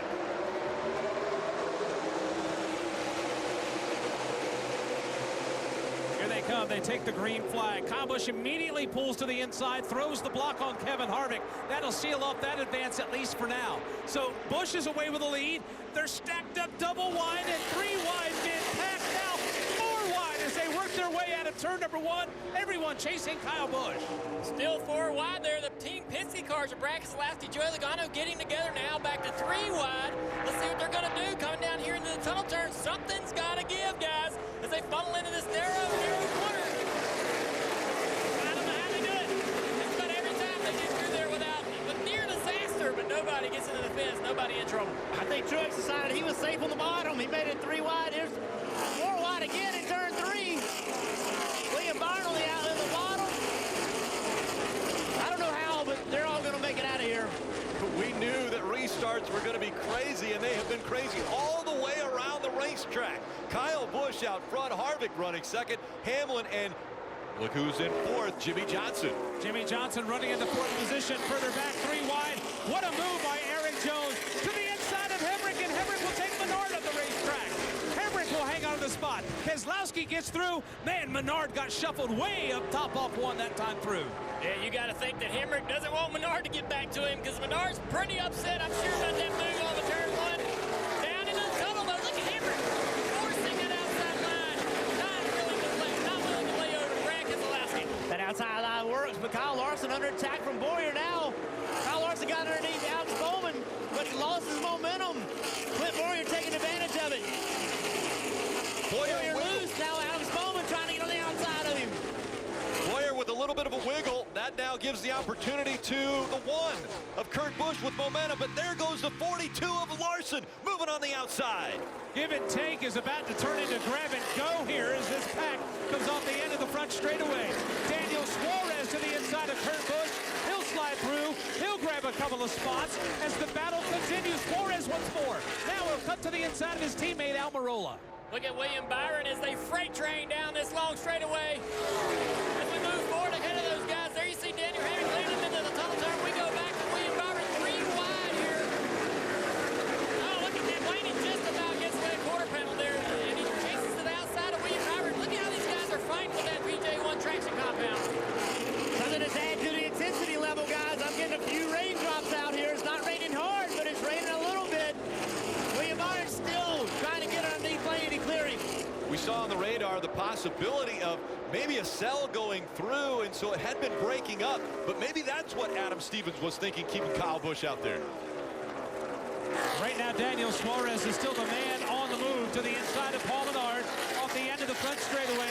Menard in the 21 gets elbowed up the track. Newman goes by. Here comes Matt DiBenedetto. He'll move to the inside trying to make a pass. Yeah, Menard just getting used up by these guys as they're trying to take advantage of his free fall through the field. But look at that draft on the outside. Really going to cost Matthew DiBenedetto as they go down into the tunnel turn. Man, I'm so surprised about this outside. These guys are using that traction compound. DiBenedetto loose through the tunnel. starting to pick up a little bit more out here. NASCAR's going to have to start looking at it. Picking up pretty big. Blaney, remember, he just got the wave around. He just got back in the lead lap. The weather picking up in turn 3. And that was part of Adam Stevens' decision. He knew weather was about 5 miles out. Kyle Busch still in the lead after not coming back down pit road. I talked to Adam a moment ago. He told me, listen, we pit there. We're out of sequence with the 4 car. We have to stick to our long game strategy. So they still have to pit in this stage, probably in the next 4 laps or so. But with the rain coming down now, I know he'd love to stay out as long as he can see, but that's their theory. They want to stay on the strategy of pitting just one more time. And there's the yellow for rain. Well, this caution for rain, I actually think hurts the 18 of Kyle Busch. He'd have been better off to pit under green flag conditions unless he could save enough gas to get to the end of the stage, which I'm sure right now it's out of gear and coasting. He's trying his best, but his last on pit road, we hear the radio conversation, last on pit road at lap 52. That is a long time to try to make it on this tank of fuel as you see the rain on the camera. We showed the radar a minute ago, though. There's definitely a cell, but it looks to be relatively small. So unless we get a ton of rain or another pop-up shower, you see right there, I would hope that that would just blow through and we get back to racing, because the racing has been outstanding. I'd like to see it go back to action right here. Yeah, remember, the end of stage 2 would be a complete race. That's 8 laps away. It was just sprinkling, and, you know, Jeff Burton had hit him first, and so he was the one who was able to see it, feel it, and now we're under a caution for that rain. Dave. Chase Elliott has stepped out of the infield care center. Chase, we heard you say blew a right front. Any warning, or did you run over anything? I don't think so. It popped, so I guess it was not happy with something. So just unfortunate, man. It's been a really rough, heck, I guess about a month, a little over a month now. So you know, unfortunate, just rough patch. Hopefully we can get past it. And the good news is we're still in the summer months, you know, so the stuff that really matters is still ahead. Just hate to come to these places and not be able to learn something from it. So I felt like our day was finally turned around for our Napa team. We were finally moving forward, got inside. I don't know where we were. I think we were inside the top 10 there when we crashed. So it just felt like we were finally getting our car going. Obviously, you know, crashed yesterday, so this car was taking some time to get adjusted. So I thought we were doing a good job with it. Just, yeah, I don't know what you do about that. Just move on. Hard hit for you. All the safety equipment do its job? Yeah, as far as I know. Very good. Walked away on his own power, guys. Well, he mentioned it was a month. Actually, we hate to, you know, throw salt on the wound, but it's been longer than that. He has had 6 weeks where he has finished outside the top 10. So pretty amazing for Chase Elliott. Yeah, I mean, you see him right here in Michigan, Sonoma, tracks that you expect us 9 to run well at. Daytona, which can always be a little crazy, but definitely hurts when you don't get that finish. As we see the field goes by pit road, I believe pit road was open, so the 18 of Kyle Busch, they must feel they can make it all the way to the end of the stage, as we see a few other takers at the back of the field come in for tires. So a few cars making their way onto pit road. We'll update you on that when we return. Again, just some sprinkles that have passed through the area to put us under caution. Just the 3rd caution today for the Monster Energy Cup Series, racing from Pocono Raceway. Kyle Busch still out front. Brother Kurt Busch a little bit further back in the field. He's running 17th right now. Want to listen in to Kyle Busch's radio as they discuss maybe a little bit of the strategy and the weather. So I don't know what y'all see on the radar, if this will stay here or not, but 10 more. I mean, we're not past the 2nd segment, so it doesn't matter anyway. Yeah, I mean, I don't really see a rain cloud, which is weird, but oh well, whatever.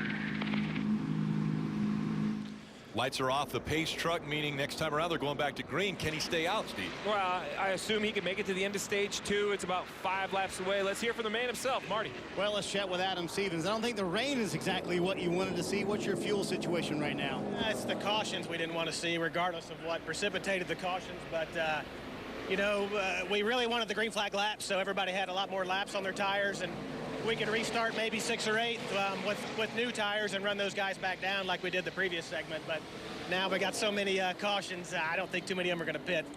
So what about your situation? Can you make it to the end of the stage here with these extra caution laps? No, we'll probably have to come before and then hope that a bunch of them pit at the segment.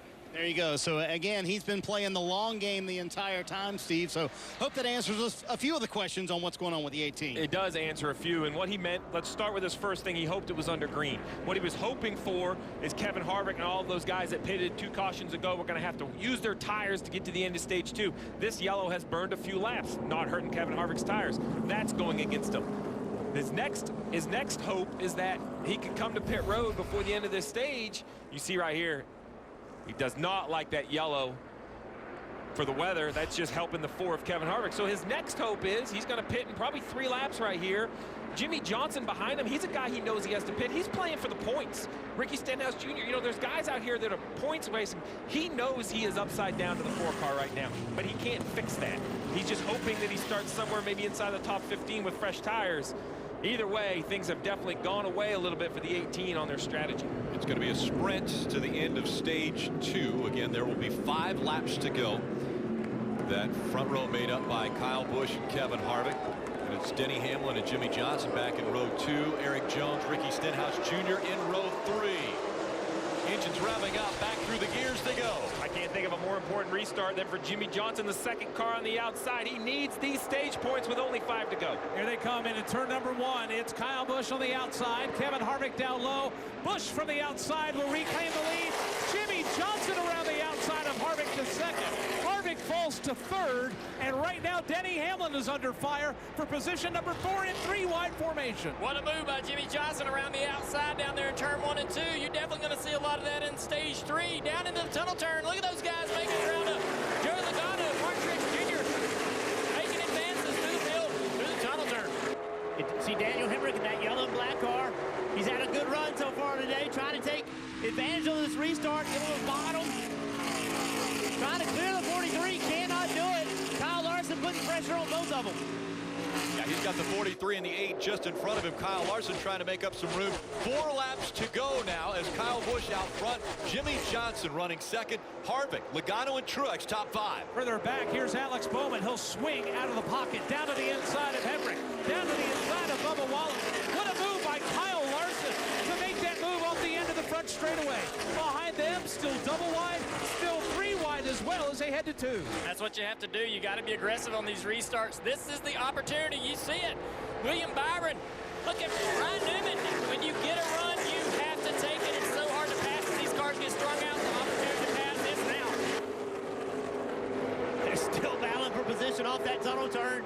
Saw the 6 of Newman have a problem. The 43 of Wallace having a problem on the outside. Now 3 wide into the turn 3. Not sure how that's going to work.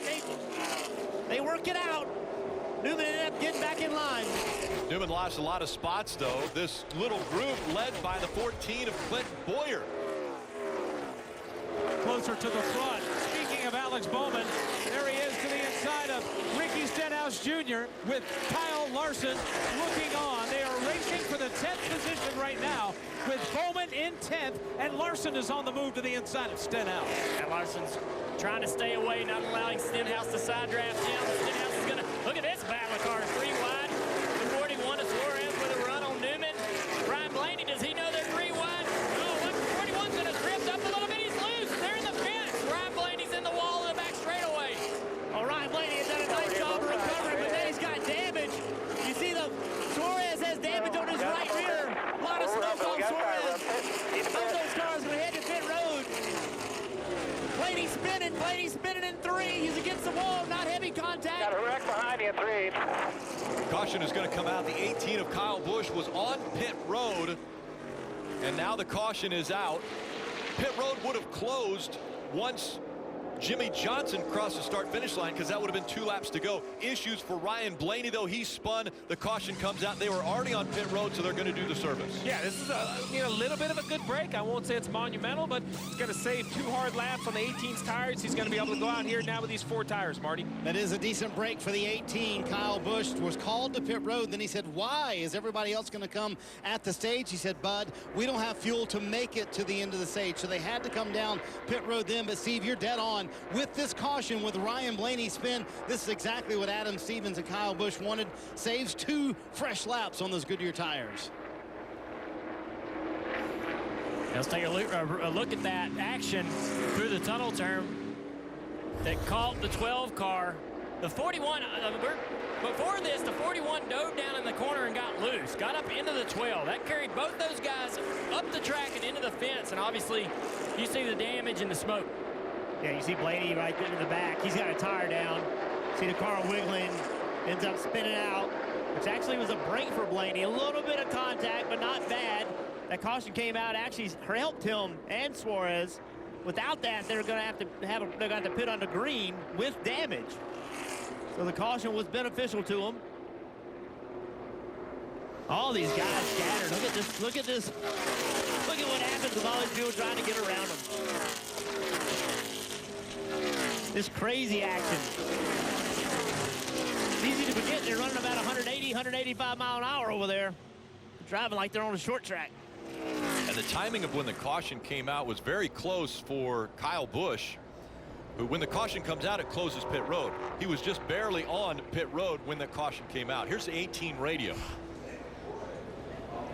Yeah, those cautions blew our strategy up there, especially the second one.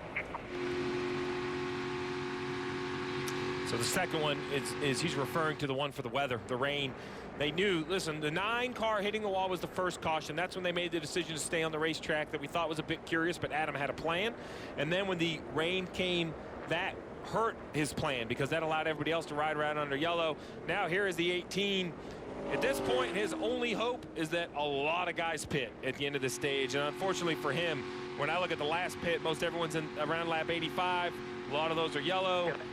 I think Kyle Busch is going to have to restart the final stage way in the back. But how about this, Rick? Yes. Jimmy Johnson comes in below the playoff cut line, wins the second stage.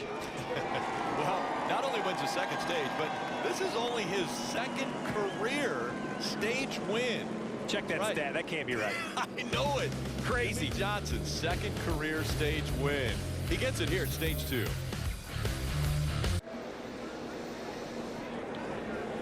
Pit road is open, and we thought it might be a lonely pit road, but there's quite a few that are going to come to pit road to see you, Kelly. And Jimmy Johnson accomplishing what they set out to do, and that is collect stage points with that stage win. Jimmy says he has good security in the 48 car through turn 1. He's a little bit tight in 3. You saw the chassis adjustment there. 4 Goodyear tires, Marty. Give an attaboy to Brad Keselowski. We've talked about the recovery for this team today. Running in the top 10 after contact on the right side. You see it there very early in the race. Paul Wolfe promised to be aggressive all day long. Look at this. He is indeed being aggressive. Left side Goodyear tires for that 2 car, trying to keep all the track position he can. 10 cars come to pit road, Rick. That's a good sign for that 18. That's 10 cars he won't have to pass on the racetrack. Let's see Brad Keselowski first off pit road.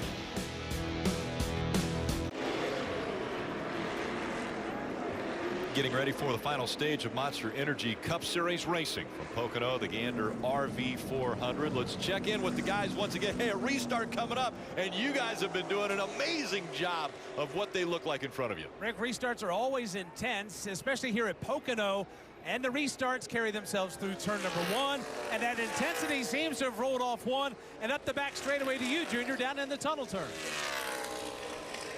Yeah, absolutely. I think it's just going to continue to get more exciting. It always does. All these races, the third stage is the most intense. Guys know that they have to be more aggressive, take more risks. So we're going to see them guys do that as they try to get down into this tunnel turn. Those restarts, they're exciting over there where you are, Bags. That's going to continue through this tunnel turn and over to Jeff Burton. And we're coming with 57 to go. You're right. He's only going to get picked up. We really saw our first contact on a restart just recently, but I would expect more. There's no way those guys can continue doing what they're doing on these restarts. I used to drive these cars, Junior and I both, and we're both like, how are they doing that and why are they doing that? It's crazy to watch. It's great fun. It's only going to pick up as it goes on. Well, the intensity is going to pick up because with 58 will be 57 to go when everyone takes the green. We've talked a lot about strategy, Rick. Really simple. Everyone in the field has to come to pit road in this final stage. When they do it, well, we will see. Kyle Busch, though, one of the dominant cars. He's led 38 laps today. He will start back in 15th. Can he work through traffic? That's what I'm going to be watching on this restart. Restarts have been electric as Harvick and Logano come to the green flag. They're racing all the way to turn 1. Truex, Hamlin, watch everybody split out as as they go into turn one. Everybody will spread out now as they set up for the entrance of one. The question is, can Harvick keep the lead? He'll get a shove from Harvick, from Hamlin that is, into turn number one. Harvick will go to the lead. Here's Hamlin with a crossover. He'll pull to the inside. They're side by side on turn one. And there you see it. The side drafting. These are the risks that they're going to have to take. And these are the things they'll have to do on these final restarts to try to maintain this. The four's going to try to drive it down in there. Denny Hamlin takes that spot easily. It might cost one spot to the four. The Harvick car gets a little bit loose in the tunnel turn. The 22 Logano to the inside. Logano to that quarter pounder now. He's going to drive to the inside. Harvick's going to try to use that traction compound on the outside to get a run leading on this front straightaway.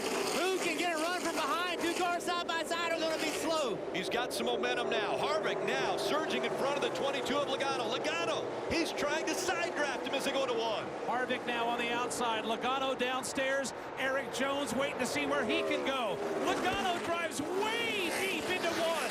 Logano now will claim second. Harvick goes up the racetrack, and he's just trying to protect his spot from Eric Jones, who rides in fourth. Yeah, Harvick did not want to give that up. He knows how hard it's going to be to get back by these guys if he has the speed to do it. Back here, the 14 of Clint Boyer getting a run here, getting a shove by Kurt Busch. Down in the tunnel, turn around a three-car, Austin Dillon. There's Alex Bowman trying to go through there as well to take that position. Off the tunnel turn, here comes William Byron. So William Byron jumping on the outside of Alex Bowman. Behind him, 3 wide with Bubba Wallace on the bottom. Somebody in the dirt in front of him. Way up the racetrack. Jeff, I can't believe they made it through there. And you saw how hard Denny Hamlin raced Kevin Harvick. Remember, he questioned perhaps himself a little bit last week after Kevin Harvick won. Denny wondered, should I have raced him more aggressively? And when asked about this week, Denny said, you know what? It's all about withdrawals and deposits. Last week, I made a deposit. Right there, Denny made a big withdrawal. Rick, I think he might have put his card in twice. He did. Hamlin out in front of the field as they go into the tunnel turn. Yeah, he's way out front comfortably.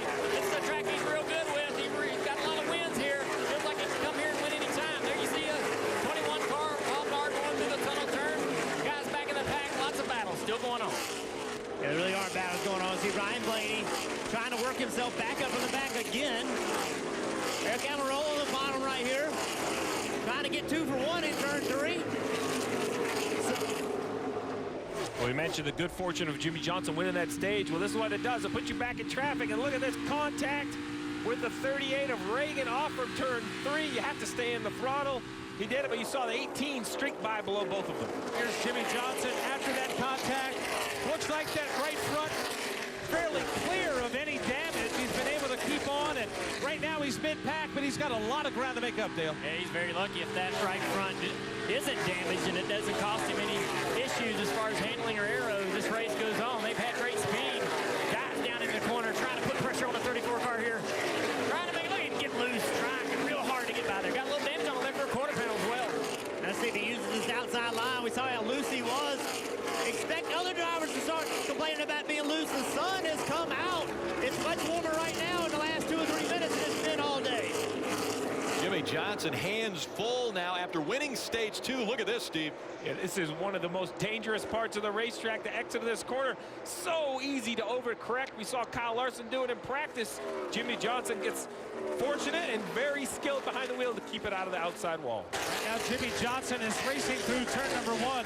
He is up to the 18th position. He's got a lot of ground to make up before he can catch Michael McDowell and Eric Almirola. The others lined up in front of him. Look at that freight train down the back straightaway. Cars all trying to draft and take positions from each other going into the tunnel turn. He'll go through here single file. Jimmy Johnson, a good distance between him and the next car of Eric Almirola as he tries to drive up there and catch it. Yeah, Jimmy Johnson won stage 2, but all the way back to 18th right now. Has a ton of work to do. All right, Steve, when do you come to pit road? I mean, if you're out front, you know you have about 40 laps to get to the end of the race. Well, the risk versus reward is this. You want to be the first car on pit road because if a yellow comes out, you'll keep your track position. The risk is if someone runs longer, pits, and then gets a yellow, he's going to have fresher tires. So that's going to be the gamble for the leader, Denny Hamlin.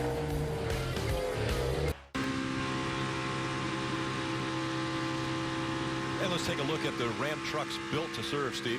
Well, we talked. Everyone needs to make another pit stop. Well, will 4 tires matter? Or will the crew chief gamble and say, I'm only going to take rights and try to maybe move my driver up the running order? And I think really dependent on that is yellows. Will we see more yellows? We haven't seen many except for a few right there at the end of stage 2. The yellows could easily determine whether you need 2 tires, 4 tires, and those restarts. They always follow the yellows. Could be crazy. Something that is very good to see out here at the track is the sun once again. As Denny Hamlin leads, let's go through the field. We'll start with Dave. And Rick, I ran for shade. So Denny Hamlin's crew chief, Chris Gabehart, is having that discussion with himself that Steve was talking about, because here in the June race, he feels like he cost the 11 team the race by putting 4 tires on Denny's car late.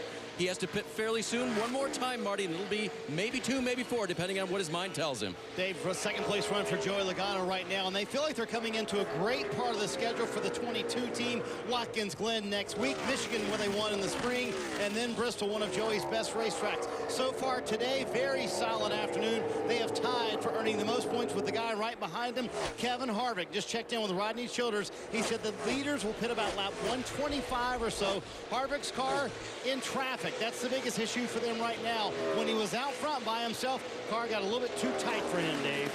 Eric Jones had a problem with the car earlier that has been overcome, and he said if we can ever get this thing freed up, we're going to be fast. They did. It is. Kelly? Kyle Larson up 24 positions from the start of this race. He came in to Pocono 31 points above the cutoff line, a situation his crew chief Chad Johnston not comfortable with at all. They look to build on that lead. Ryan Preece is up and into the wall. Hard contact for Preece, who came into turn number 1 sideways and slammed into the safer barrier. Right side is demolished, back end demolished as well. Solo car trip into the wall. Ryan Preece in trouble here in Pocono. Bringing out the caution once again. So many times we've seen huge hits down in turn 1, Rick.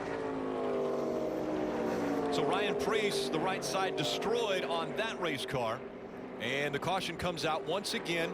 Now it's still too far. There's 46 laps to go. How many people will come to pit road, Steve? Everyone, the whole field, the entire field. It's an unfortunate for Ryan Preece, but the timing of this yellow will put everyone right into the edge of the fuel window, into a fuel mileage race. Let's take a look at what happened to this 47. You heard Bagley call it. Loose down into the corner. Man, a big slide and a huge impact.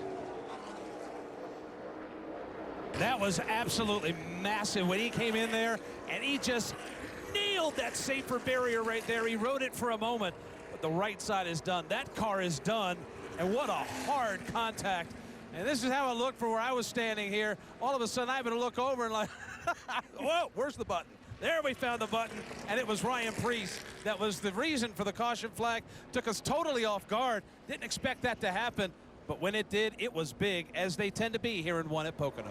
Hey, Bagley, right over your shoulder. Oh, Moody on MRN was on the call as well. It was old Dave Moody was in on the action too on this. I tell you, that had to get your attention. I mean, so fast heading into turn 1, and with this extra downforce, they're even carrying more speed in. Guys, it looks like it just destroyed the right rear tire. Like you can see the tires tearing away at the interior sheet metal and ductwork and so forth before he ever gets to the fence. The car's bottoming out into the racetracks. That right rear tire must have been coming apart going on into corner entry. Not a chance of saving that car. Dale Jr., I think you were dead on, because of 47, as he's sliding across the pavement, look right here. If you look to the right side, you see the spark like it bottomed out, but then right here, parts and pieces coming out from underneath the car. Sliding wouldn't do that. I think that's that right rear tire knocking the sheet metal off. Dale Jr., I think you're 100% accurate, and here's the answer to your question, Rick. Who's coming to pit road? Everyone, Dave. And I think the debate is still happening for Chris Gabehart. 2 or 4 on Denny Hamlin's car.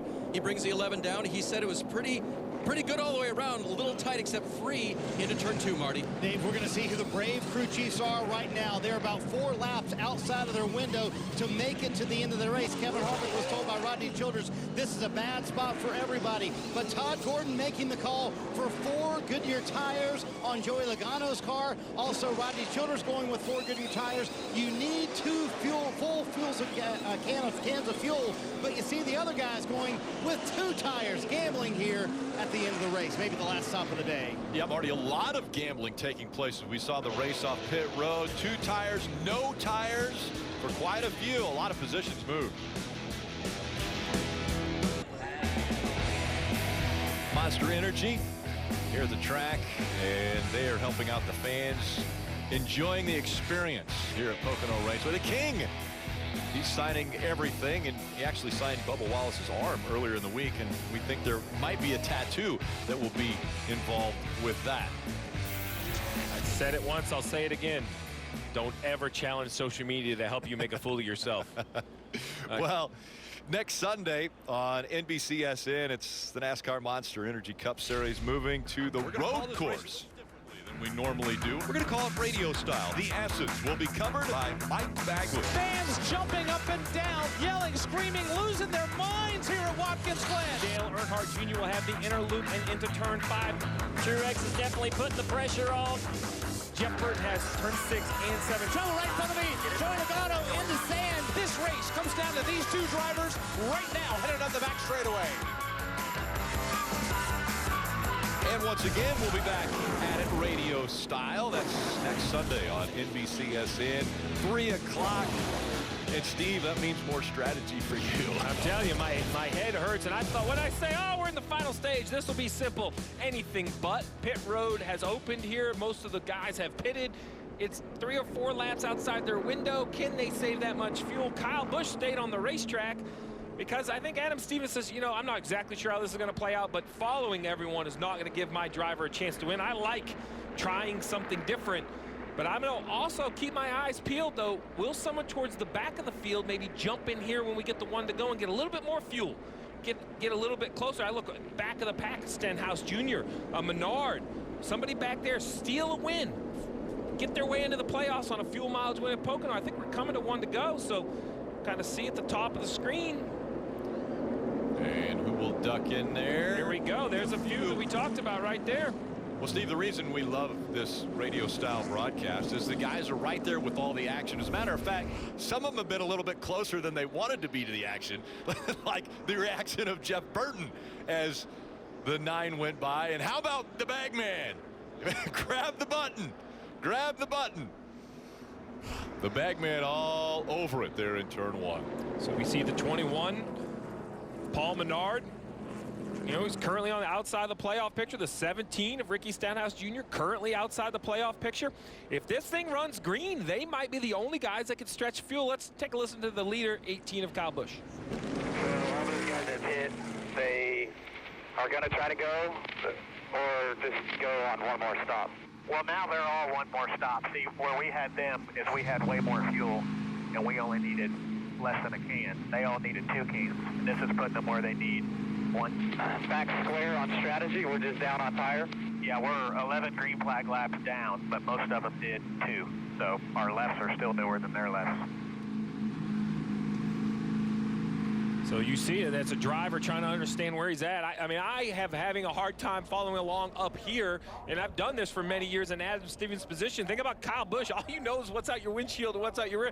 Like, hold on a second. Now, what exactly are we at? What are we doing? I thought Adam did a nice job of explaining it. I do agree that the majority of the guys are very close or outside the window, but a couple drivers to watch because I don't think they have much to lose.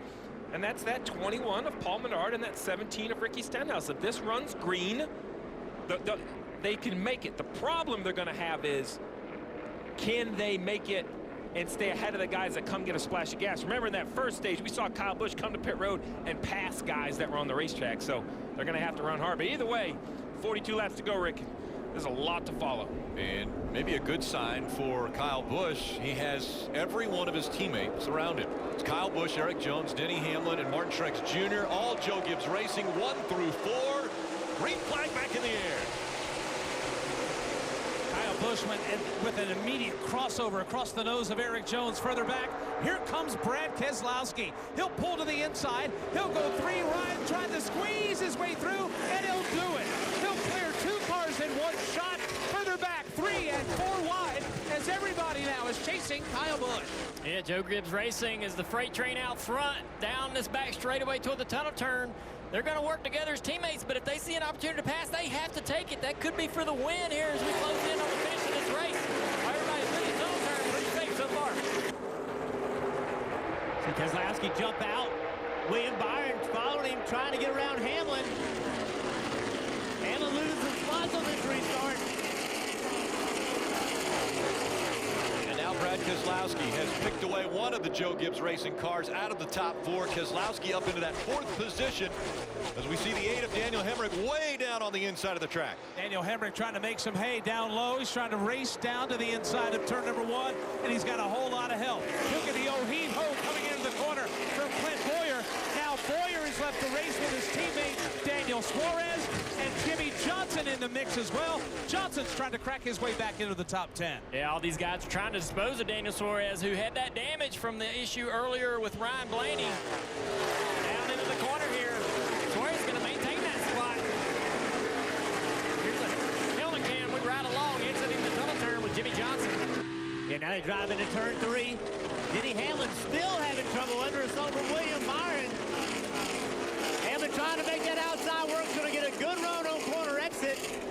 Will probably clear William Byron getting into turn 1. Clear of him now. Momentum working once again for Denny Hamlin as he gets back by William Byron, but he's still behind the 2 of Brad Keselowski, trying to make that move up into the top 3 Joe Gibbs Racing cars. Denny Hamlin now has gotten back into the top 5. He's got a lot of work to do. He's got to get to the back bumper of Brad Keselowski, get to 4th, and as Rick mentioned, he's got a whole lot more work to do before he can get up there and challenge those Gibbs cars.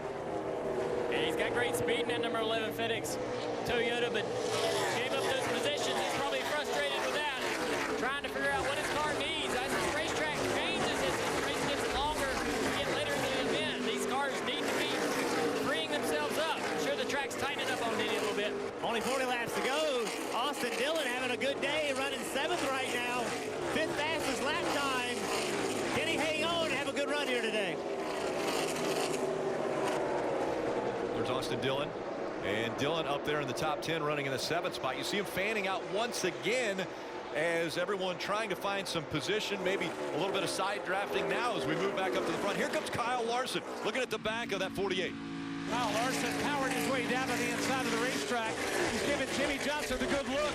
Doesn't have that much room to work with, but behind them you see Harvick under fire. Kurt Busch will back away and follow Harvick up to the tunnel turn. Tunnel turn, trying to close in on Larson to be able to try to battle him for position.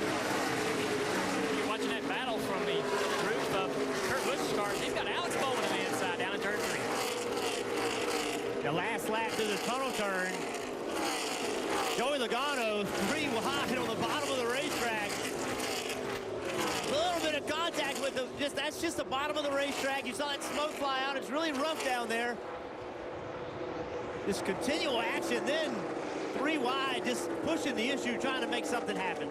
And an issue with the 38, David Reagan. A lot of damage to the right rear of that car. Pretty much done here. Now I'm trying to see, will this car make it back around without putting any debris on the racetrack? I don't see any fluid coming out of the back, but you see heavy damage. It had to happen down in turn 3 or the exit of turn 3.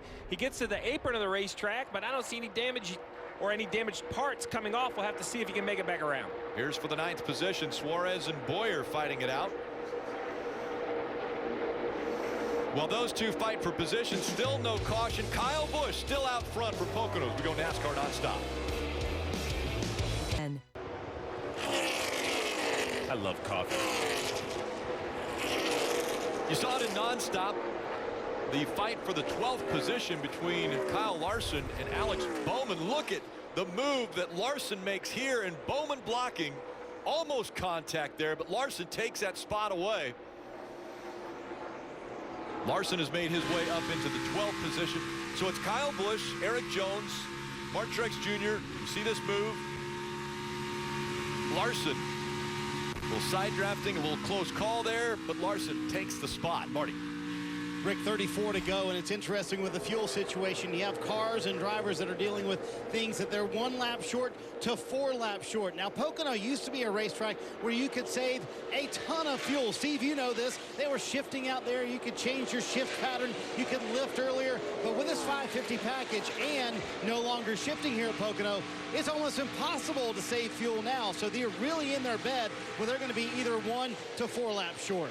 Yeah, Marty, you mentioned, so the 550 package is basically just the reduced horsepower this year, which has someone like Kyle Busch almost wide open around this racetrack, barely out of the gas in a few spots. So fuel savings is going to be much harder than it was in years past, Dave.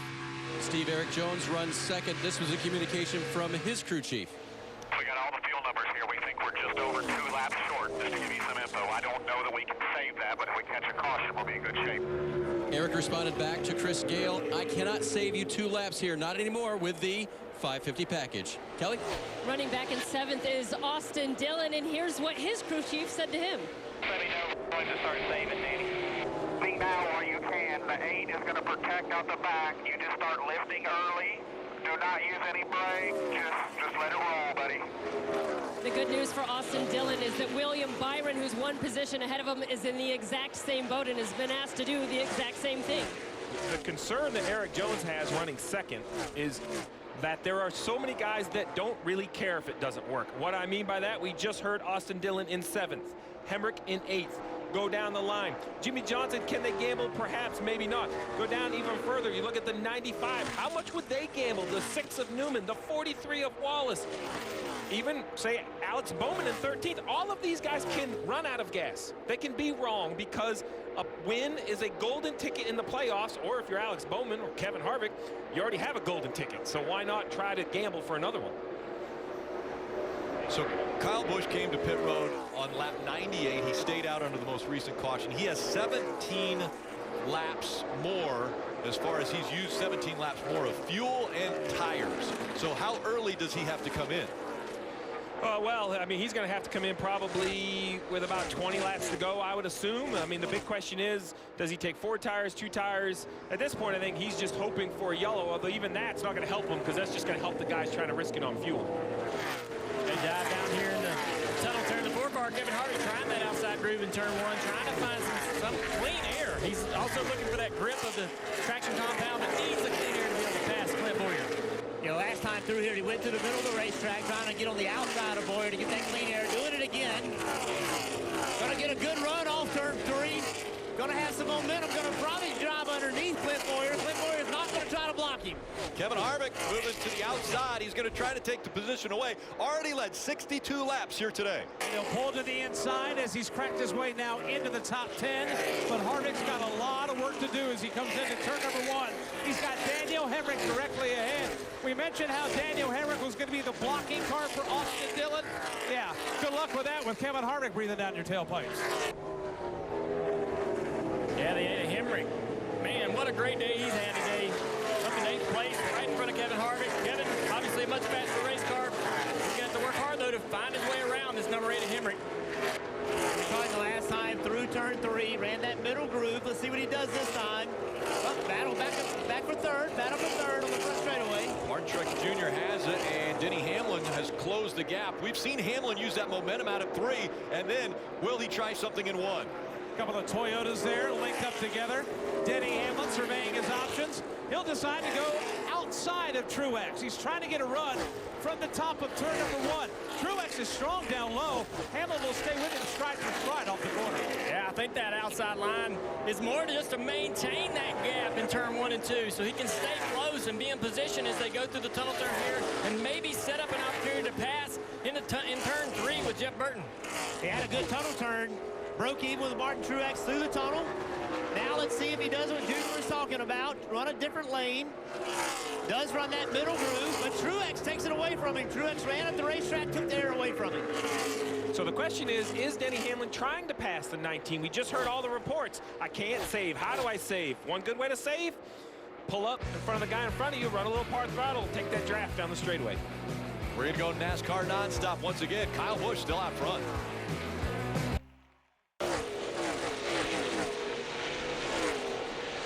Back in Pocono, 25 laps to go. You saw Kyle Busch in nonstop come to pit road. He gave up the lead. His teammate Eric Jones is now in the lead. They did take right side tires, but Kyle Busch making his final stop. They did remind him most everybody in the field thinks they're going to have to come for a splash and go. We'll see what cycles out for the 18, Dave. And Marty, that will include the 20 of Eric Jones, but think about the 11 of Denny Hamlin. Jones beat him off pit road the last time, and that was because Hamlin was told wait on the call from the crew chief, Chris Gabehart, before he left the pit box. The car got flat, more fuel can flow in, and they believe they're in as good a shape as their teammate, the 19 of Martin Truex. And Denny was told, go past the 19, go get him. Steve, with 3 Joe Gibbs Racing teammates with a pretty big advantage, a 4-second advantage over Keselowski. Can they work together to try to save fuel, slow that pace down a little bit? Is that a strategy they could be using? Yes, but that has to come from the top, because whoever is second and third is not going to let the leader back up to them. They want to lead the race and slow down to them. But guys, I'm still not convinced. I know Dave just reported they told Denny Hamlin to go get the 19. I'm not buying it. I think the 11 of Denny Hamlin is back there, perhaps on purpose, trying to take that draft and save a little bit more fuel. Can they save enough fuel? That's the question. Eric Jones right now in front of Martin Truex Jr. and Denny Hamlin. We have heard from crew chief saying they were 2 laps short. Can they be saving enough fuel? Eric Jones looking for a win in that 20, maybe securing a position with Joe Gibbs Racing. And this is going to be the longest 23 laps of his driving life right now. He's got teammates behind him, but he's also got to be wondering, does he have enough Tiger in the tank? Right now, he is the guy that's leading the pace, but he's got Truex and he's got Hamlin stacked up with him off 1. Yeah, this is a racetrack where it's extremely hard to pass. All the Eric Jones needs to think about is how difficult it is for those guys behind him. If he doesn't make a mistake, just run solid, clean laps, there's no way that the 19 car of Truex Jr. would get an opportunity to make a pass on him. Let's take a listen in what the 20 is saying about fuel. I think I've got at least 9 guys behind us saving that I think can make it. So we may have to see what we got here. Well, I mean, I don't know, man. I don't know what to do here. Lift early, coast in, and then not use 100% throttle on the straights. Well, you heard that. He basically says, hey, there's 9 guys that are going to try it, so we might have to try it. And poor Eric Jones is, you're going to have to give me some direction. I'm not sure how you want me to save that fuel. All right, I want to take a look at today's lap leaders brought to you by Symbicort. Kevin Harvick has led the most laps. Kyle Busch second with the most laps led. Then it's Hamlin, Eric Jones, and Jimmy Johnson.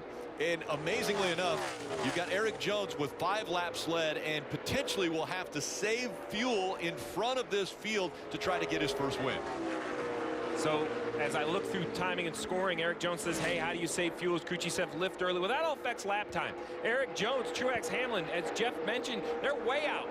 Kevin Harvick's next. He's running really hard, like he can run him down. But this guy right here, we have seen him win on fuel mileage before. Brad Keselowski, he has run 2 laps, almost a half a second off the pace, Kelly. That tells me maybe Brad is saving some fuel.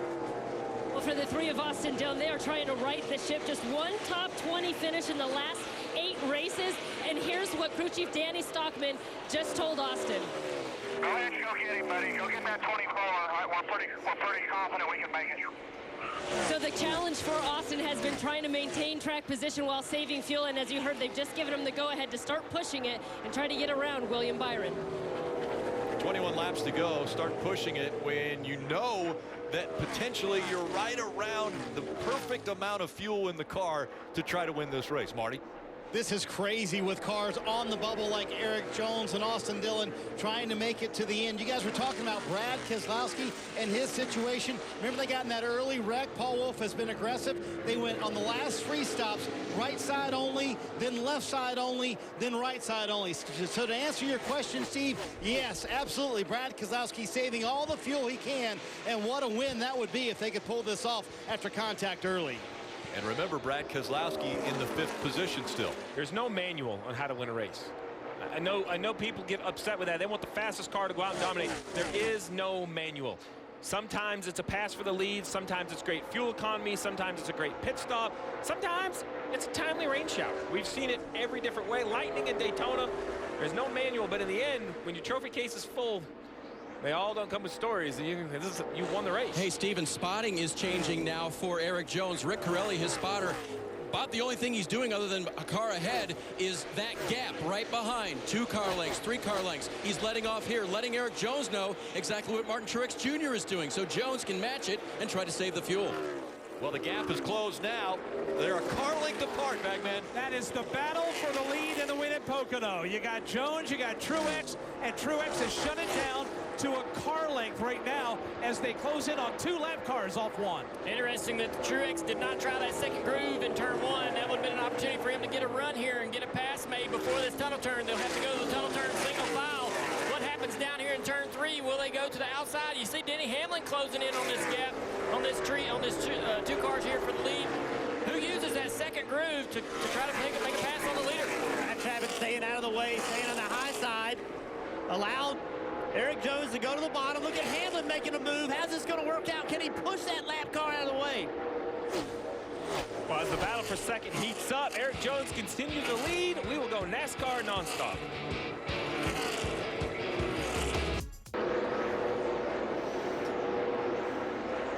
You saw it nonstop. Denny Hamlin decided to put the pedal to the metal. He went right by the 19 of Martin Truex Jr., and then he cleared the 20 of Eric Jones. He's now leading at Pocono.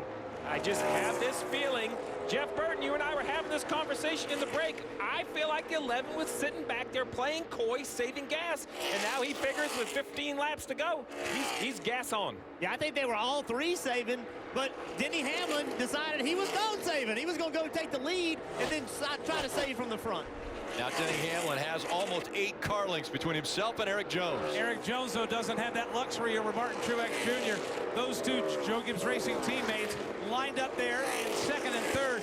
Truex is going to go to the outside. He's going to try to get a run. He does have a run this time off one. What can he do with it, though, off the corner? Will he be able to get up beside this 20 car? He will. He's going to side draft. This could be a great opportunity.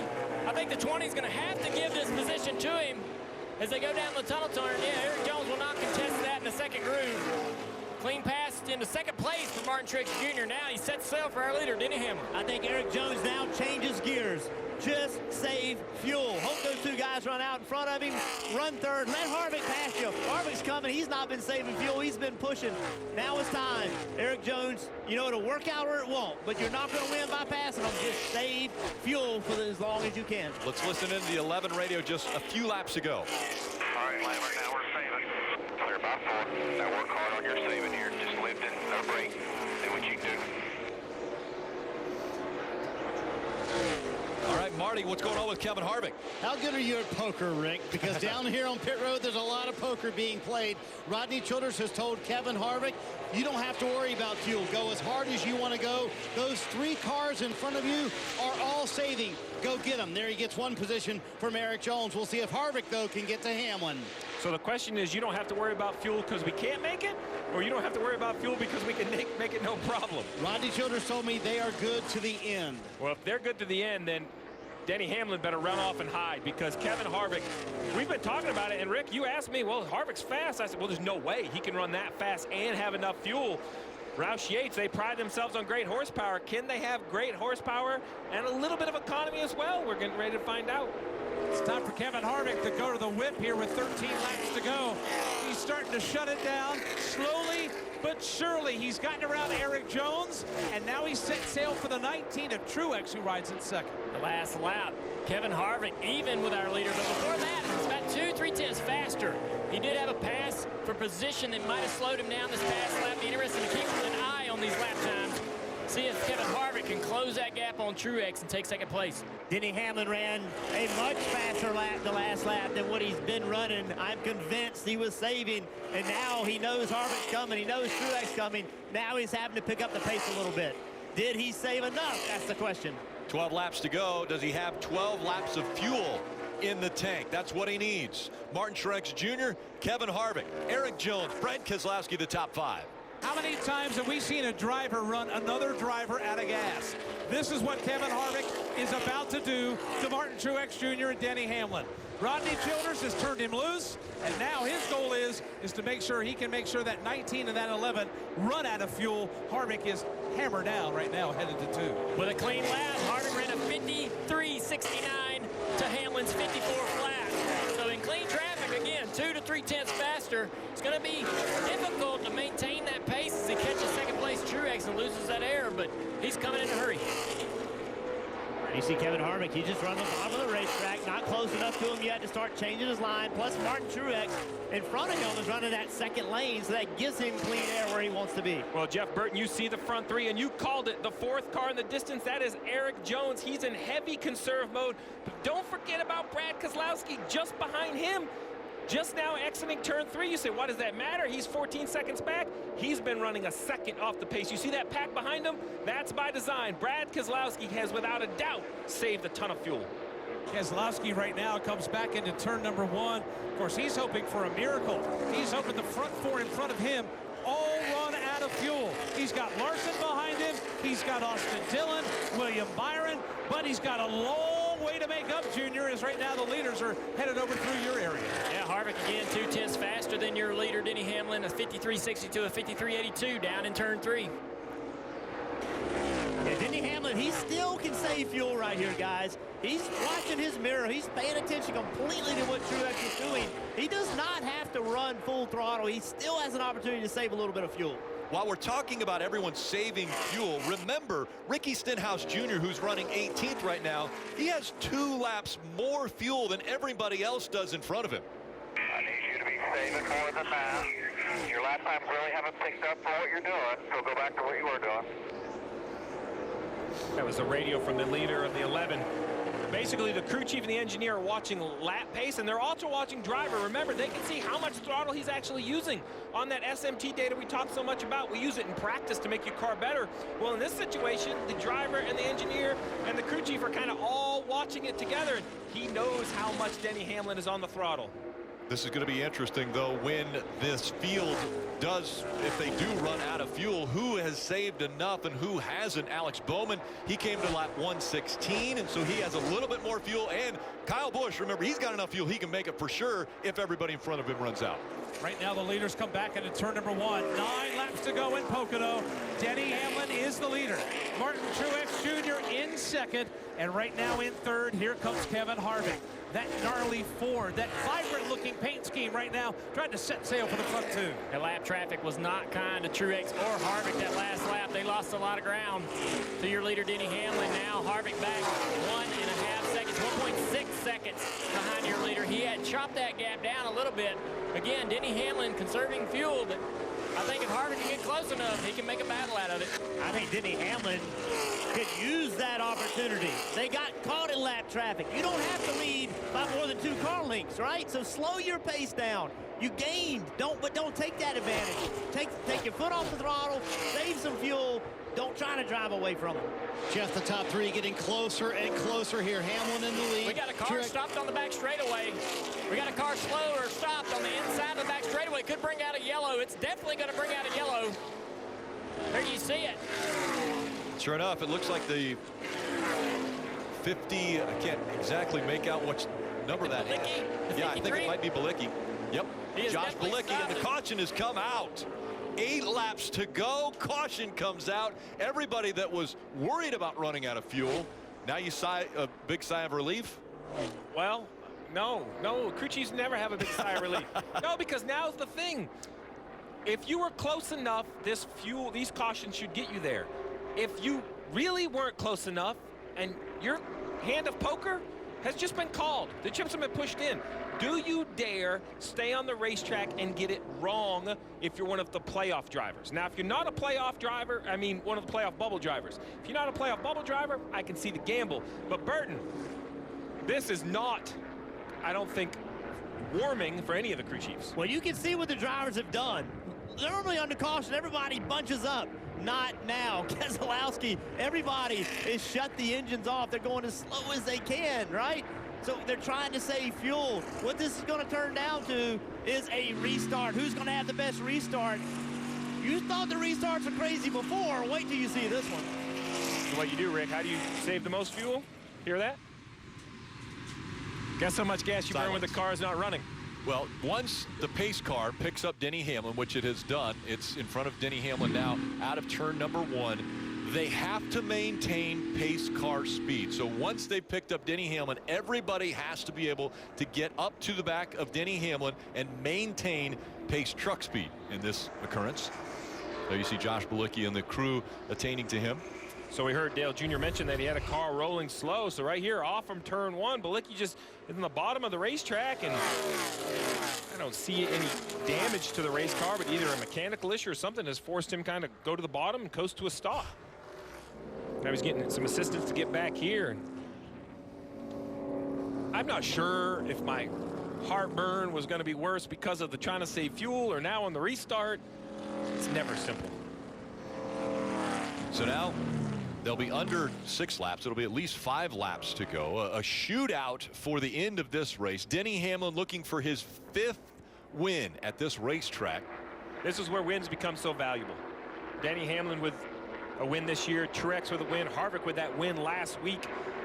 They can gamble for a great finish and maybe another win, but what about, you know, the 20 of Eric Jones or Dylan back in 7th? Even that, William Byron back in 8th. Kid Chad Knaus risk it, or does he have to pit and come get some fuel? Man, it looks like there's a lot of confident race cars with their fuel. We see the 88 of Alex Bowman be the first car on pit road, Dave.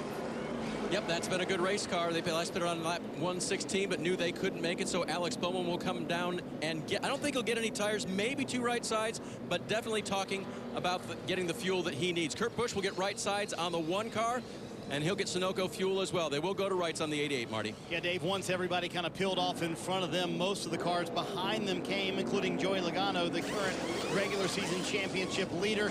Todd Gordon going with right side tires right there. Interestingly, Kyle Busch circumvented all these guys. He stayed on the racetrack, so Kyle Busch maybe back towards the top 10 here with another shot at it. And that's what we've all been waiting to see. Another shot at who could win at Pocono. The restarts have been amazing. And so the summer racing at Pocono, it doesn't end this weekend. The NTT IndyCar Series, they're going to visit the Tricky Triangle August 18th. That race coverage on NBCSN. And plug your ears if you don't want to know. I'm going to tell you who won today at Mid-Ohio. Turn your volume down. Scott Dixon actually beat Felix Rosenquist by less than a 1/10 of a second. So a great, fantastic finish there. And post-race, we'll come right after this fantastic finish. We know it's going to be amazing. That's what we've already seen. And that will be followed by USA Track and Field Outdoor Championships from Iowa. In 5 weeks, Rick, we will have a field of cars racing for a championship, and you'll look back on the season for moments that you either made the playoffs or you didn't. Look at the current playoff standings. Jimmy Johnson 9 out, Ryan Newman 9 in, Clint Boyer 11 in. All of these drivers right in the mix. Every position is a point. Every car that passes you, you're losing a point. Every car you pass, you are gaining a point. We have seen 2, 3, 4 wide. That could be 5 points in one corner. Well, there's going to be 4 laps to go when the green flag flies one more time. Let's listen in to the 11 radio before this restart. You'll get it with 4 to go. We have no fuel concerns to get us to the regulation end. If we had to go green, white, checker, we'll have to talk about it again. I got bad news for you, but I'm not going to tell you now. We're going to talk about it again. Yeah. Remember how close it was for Denny Hamlin just a week ago, where he said if he would have roughed up the floor a little bit more, he could have won at New Hampshire. We have had incredible finishes already as this summer swing is underway. We anticipate nothing but another fantastic electric finish. Hamlin, Truex Jr. back to green. Hamlin with a great restart. They fan out behind him. Can Hamlin hold them off as they go to 1? This is for all the marbles here in Pocono. 4, 5 wide mid-pack up front. Denny Hamlin away with the lead. He'll slide up the racetrack. Here comes Eric Jones across the nose of Truex. The 20 to the inside, and there's still 3, 4, 5 wide mid-pack. Oh, we got cars in the fence on the back straightaway. Kurt Busch hard in the wall. They were 3 or 4 wide out there. Looks like Stenhouse is being held. Oh, Kurt's cracking the car. Kurt's in the fence. 34's in the fence. Looks like he blew a tire and just lost control of the car. Got into 34, turned him around. Wild action on that restart. We're going to get another one. But it looked like those guys were 3 or 4 wide there, and no room for Kurt on the outside coming off of turn 1 down there, Bagley. Not at all. We talked about the 4 and 5 wide nature, Junior. Well, they came out of 1, and it was obviously Kurt Busch on the short end of the stick, and ultimately Michael McDowell was swept up in that as well. Right now, Kurt Busch is trying to just limp his way back. Yeah, Kurt was in the fence and had a little damage, and it looked like it cut a tire down as he continued down that straightaway and then lost control. Let's take a look at it. We're on board, so we'll have some great shots of this. Monster Energy Cam. So here's the contact with the wall. And that will cut the tire down right here, or, yeah, either that or he just gets turned by the 17. I believe he had a flat tire as well. And that takes the 34 McDowell along for the ride. There he is, yeah, so I think Stenhouse was the first one in the fence with all his cars side by side there. Not enough room. Yeah, Kurt Busch squeezing the 17 into the wall, and look at here, maybe the 17, a little angry with that.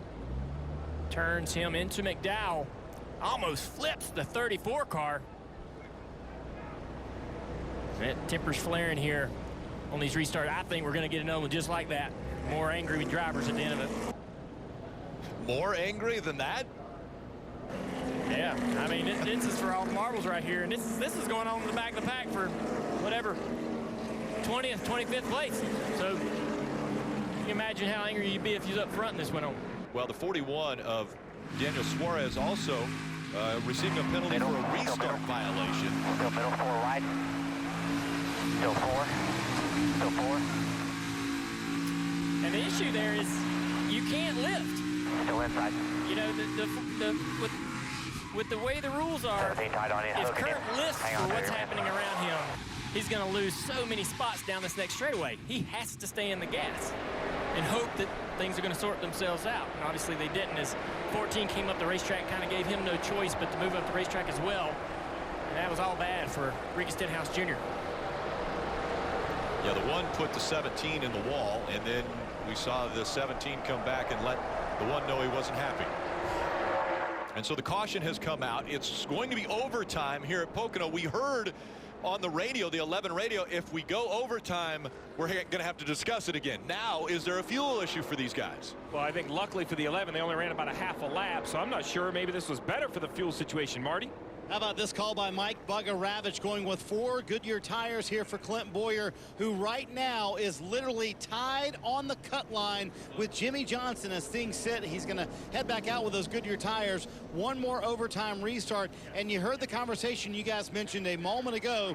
Will cars run out of fuel in this overtime? I've heard 2 crew chiefs tell their drivers, I have no idea if we can make it. We'll find out. Well, the big problem, I have no idea you can make it. If you run out of gas on the restart, they're all going to stack in you. It could have big accidents. Unfortunately, on the last restart, though, the 41 of Daniel Suarez. Rick, you mentioned this hours ago at the top of the show. NASCAR in the drivers meeting said, guys, there will be no more laying back on these restarts. We're going to enforce it. Well, you see right there in the middle of the screen, the 41 has 2 car lengths in front of him and then pulls out a line on the 88. That's 10 rows back. Weeks that probably would not have been called, but NASCAR laid it down in the drivers meeting, was very clear you couldn't do it.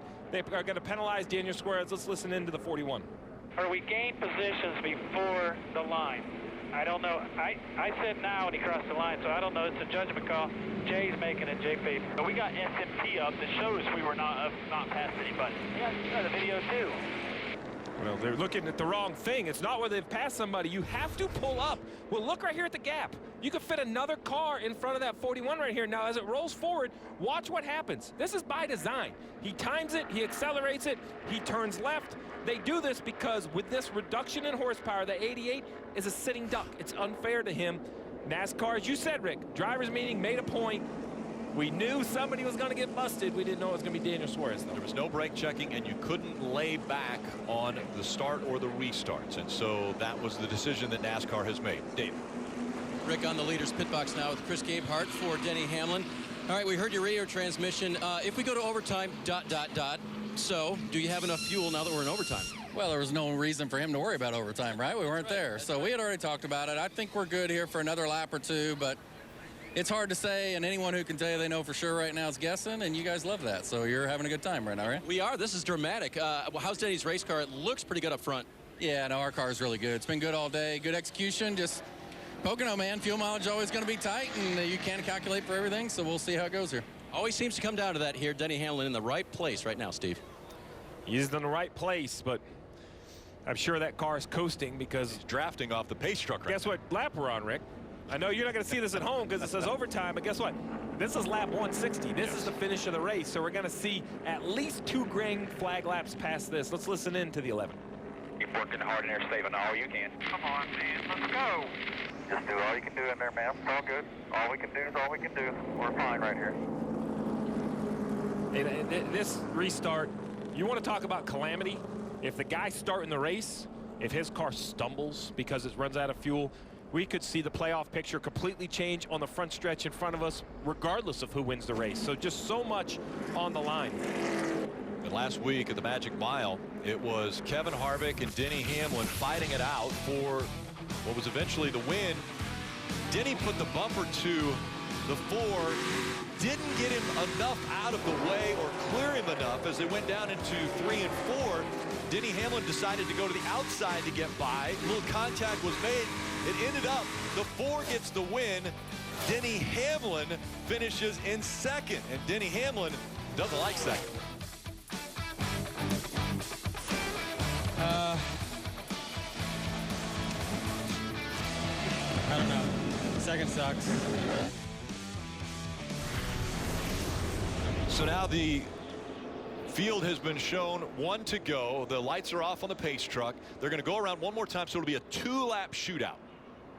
Couple things to think about here, guys. One of the things you cannot do when you're saving fuel is keep your tires clean, right? To keep your tires clean, you got to be running the engine. You got to be turning the wheel back and forth, going to the throttle. It's very difficult to do that when you're trying to save fuel. So see whose car sticks in turn 1. Also, now Kyle Larson has lined up behind the 11. Not his teammate like we saw on the last restart. Will Kyle Larson impact who wins this race? Dave. With Chris Gale now, crew chief of the 20 car for Eric Jones. You were in the worst, so to speak, fuel situation here. Do you have enough now? And how good is he against his teammate in the front row? Yeah, I think it depends on the push we get here. Hopefully the 19 will help push. We're just good on fuel. We have another caution, and I don't think I think you'll see a bunch of guys have to come in splash for fuel, but I think we're good just here to the end. All right, we'll see what happens. Chris said he's going to close his eyes, by the way, guys. He can't watch. So, Rick, this is the one advantage I think that Denny Hamlin may have, is that Kyle Larson has no choice but to push. Because in the outside lane, you're up against the wall, and there's normally a car to your inside. You know, the 19 is going to have to make a decision. Is he going to be a good teammate? Is he going to try to get that run? We just saw Suarez penalized for laying back. But think of how valuable this win is for the 42 of Kyle Larson. I mean, he is currently above the cut line, but a win solves everything. Steve, you know a lot about golf. Do you think a hole-in-one is maybe a little bit of luck and skill combination? Yeah, definitely. Okay, well, Denny Hamlin, he won the Daytona 500. There's a lot of skill that takes place there. Denny Hamlin also got a hole-in-one already this year in golf. So he's got the skill, and he's got a little bit of luck on his side in 2019. Overtime presented by Credit One Bank. Denny Hamlin, Eric Jones, 2 laps to go. 19 stays in line, continues to push that 20 as they head down the front stretch. Further back there, flared out 3, 4, 5 wide up front. Denny Hamlin's trying to get away. Right now he comes into the corner, looking wide is Kyle Larson. Larson in the mix, he'll go to the outside of Jones. Side by side for 2nd, and it's Larson in the wall off 1. Yeah, Larson lost a little bit of grip there. It's going to cost him a position or 2 here. Denny Hamlin way out in front. Clear sailing for the 11 car. Jones into 2nd. Here comes Truex into 3rd. Kevin Harvick into 4th. Eric Jones with a good tunnel turn, though. Made up a lot of ground on Denny Hamlin getting into the corner. Look at this battle. Daniel Hemrick all day long has been toward the front of the back, now fighting Kevin Harvick. And how about William Byron in the 24 also coming into the mix? The big question now, do they have enough fuel to get all the way back to the start-finish line? One more lap around. Hamlin, Jones, Truex Jr., 1, 2, 3. Here they come, final time off the end of the front straightaway. Does everybody have enough fuel? Further back, almost down, onto the apron is Kyle Larson. Larson trying to regroup as Denny Hamlin brings him off turn 1 for the final time this afternoon here in Pocono. Headed toward the tunnel turn for the final time. Denny Hamlin, all 8 cylinders still heading here. Still got the fuel to keep this car going. His teammate, Eric Jones, also close on fuel right in his tracks as they exit the tunnel turn. Everybody's still up to speed. It's a long racetrack, though. It's still time to run out of fuel. Will these guys have enough fuel to get to the end? Denny Hamlin has this race in hand as long as he has enough fuel. Right behind him, Eric Jones looking for his first ever win in the Cup Series. But Denny Hamlin is going to be the spoiler today. His 34th career win.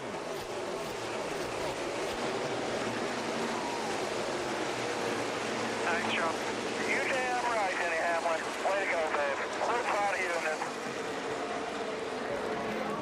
We're going to keep bringing it.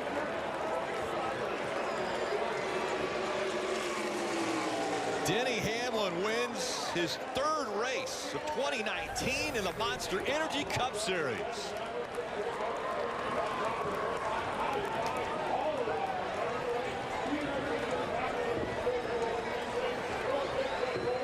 It was a fuel mileage race. It was a strategy call. It was skill from a driver. Save, save, save. And then we saw Denny Hamlin put the hammer down and able to get by Martin Truex Jr., able to get by Eric Jones. He was out front. He was controlling the race from Pocono. And now he's going to celebrate in victory lane with Coach as they just got done with team prayer. He started the season winning the Daytona 500.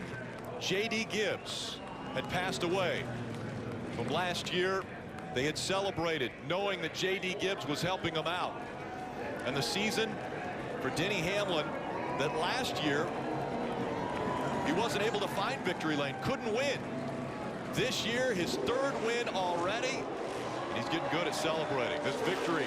Fueled by Sunoco. Fuel your best.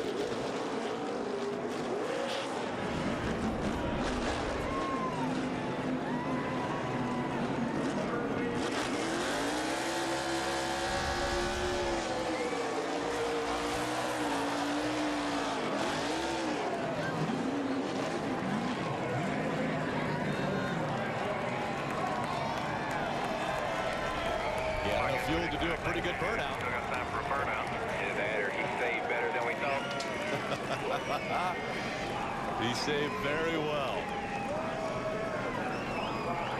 He'll pull the helmet off and come out to the roar of the fans right there at the start-finish line, Marty. It's been a while since the Pocono fans have been able to see Denny Hamlin celebrate here on the front stretch, but he gets the win.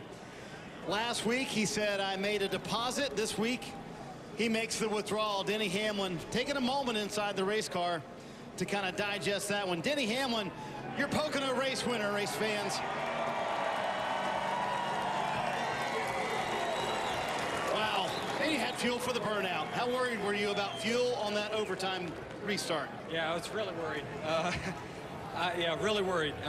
You know, we just did a great job with the car, and once we lost the track position there to the 19 and the 20, I thought, you know, it's over. We weren't able to pass them, and I started to thank Pocono for putting in this PJ1 because I was able to use it there and get around those guys. And thanks for everyone for this FedEx Camry. It's just been awesome to work with this team this year, and man, we're on a roll. You guys said we're bringing it. You said we've flown below the radar all year long. Is the 11 team starting to rise to the occasion now? Yeah, I mean, we're running our best right now. There's no doubt about it. We're just keep plugging along. That's all I can say is we're doing the best we can. These Pocono race fans, it's been a while since they've seen you in victory lane here, Denny. Number 5. Reminding the fans, number 5 win for Denny Hamlin here at Pocono. And as his crew chief, Chris Gabehart, reminded him, Rick, you know the way to victory lane. We don't need to tell you where to go. All too well, he knows his way to victory lane. We're going to have continued post-race coverage here on NBCSN, and that will be followed by USA Track and Field, the Outdoor Championships. What a finish for Denny Hamlin and the build-up to it. The question was, did he have enough fuel? He had enough fuel not only to win the race, but a victory lap and a great burnout, and he's going to make his way to victory lane.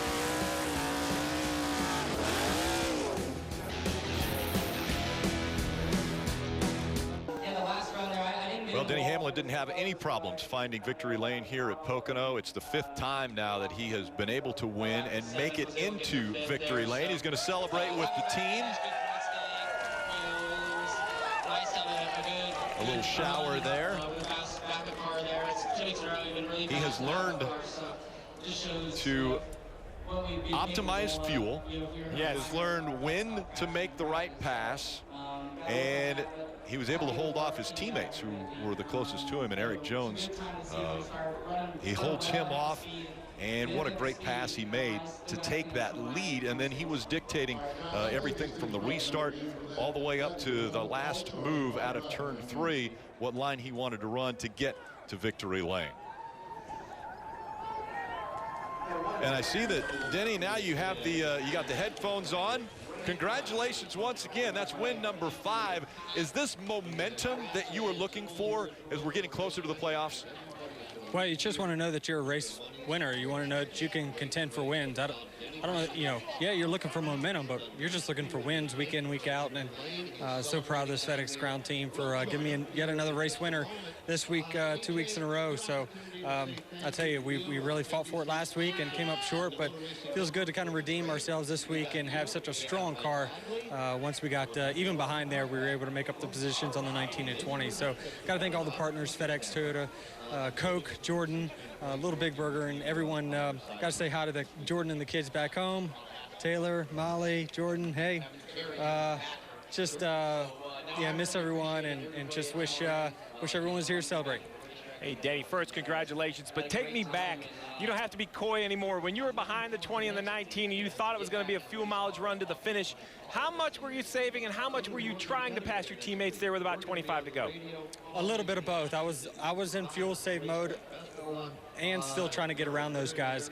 Once I knew I got around them, then I really went into conservation mode instead of stretching the lead out there. So, yeah, it was a little bit of both, but I knew the 20, he passed me on pit lane, you know, somehow.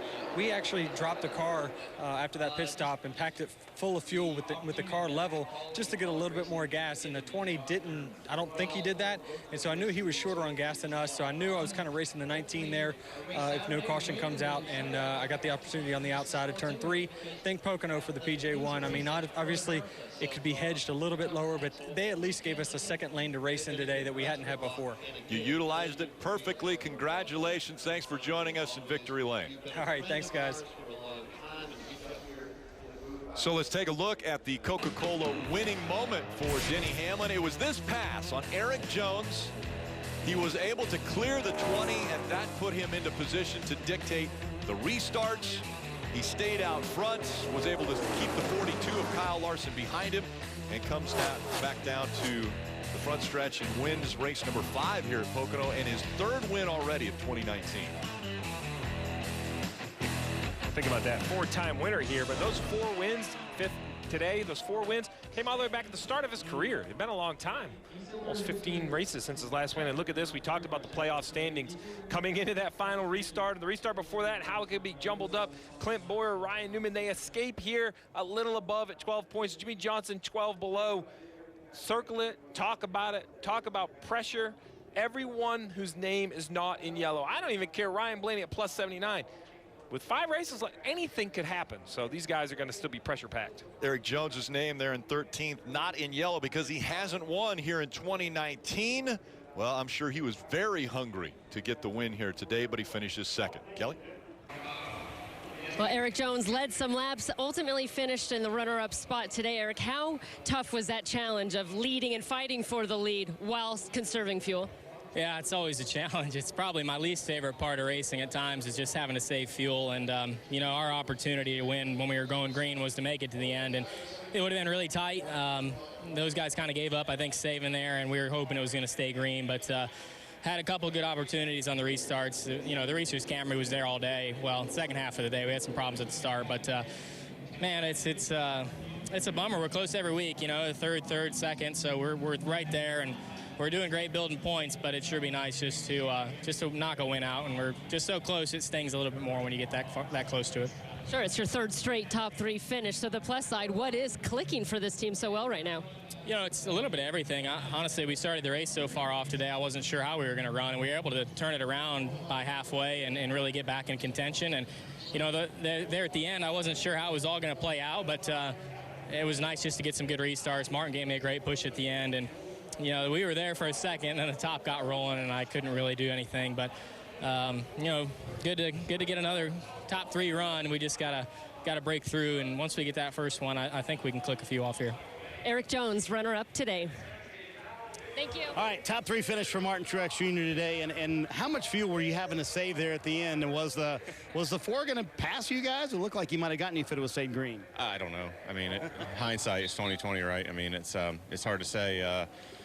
We were in good shape there. We had a good day overall. You know, we weren't the fastest car, but, you know, a couple of those guys, 18 and 11, were really strong. 20 was pretty good. But we were in position there to win it, or put ourselves in position to win. And 11 got us there in that lap traffic, and that was really the game changer because, I mean, had I been able to keep him behind me, the 20 was starting to back up and save more, and I'm like, should I pass him yet? Should I pass him yet?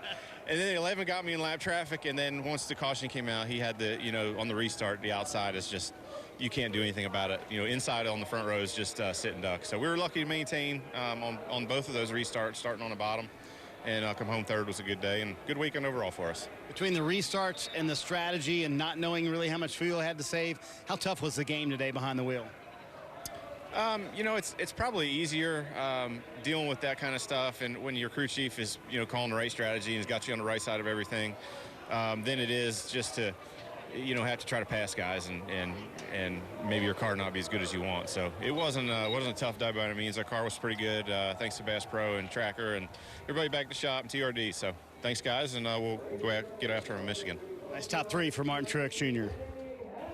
A couple good restarts for William Byron at the end of this race, and you come away with a fourth place finish. How much fun was the end of this one for you? I don't know if it was fun. It was stressful. We, it was a tough day for us. We kind of fought coming from the back, and then just nothing really went our way till the last stage, and we were able to get up to like 6th or 7th and kind of stay there and maintain. So guys did a good job with strategy, and then luckily those restarts worked out in our favor this time. So I was a little bit unsure of whether I was going to get clear of the 42 off of 1. Luckily got clear of him, could kind of get up the track to get the momentum, and then got around the 4 through the tunnel. So PJ1 seemed to work pretty well through the tunnel, so thanks to the Liberty University Chevrolet guys, and hopefully we'll go on to Watkins Glen and have a good run there.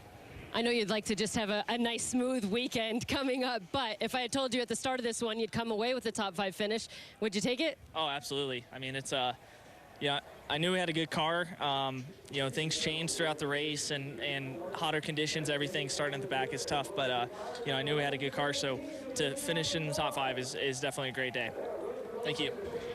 Well, it winds up being a 6th place finish for Kevin Harvick. A couple of bottom line restarts probably didn't help that, but I thought if it had stayed green, you were not saving. Were you going to catch those guys and pass them for the win, you think? I told you before the race. I told you we had a long run car, and when the cautions came out, I knew we needed to be perfect on those restarts, and it didn't time them 100% right, and didn't get the second place car up in front of the first place car by pushing him, and then by the time we got to turn 1, we'd lost 2 spots. Caution comes out, and you're on the inside lane again. So just really proud of everybody on our Busch Beer Ford Mustang, Mobile One, Hunt Brothers, Jimmy John's, Outback, Morton Buildings, Easy Go Fields, everybody who helps this Stewart Haas Racing Ford Mustang go did a great job today. We did everything right except for the timing of the cautions and have it all go our way. But could have done a couple things better on those restarts, but bottom lane was tough treading today.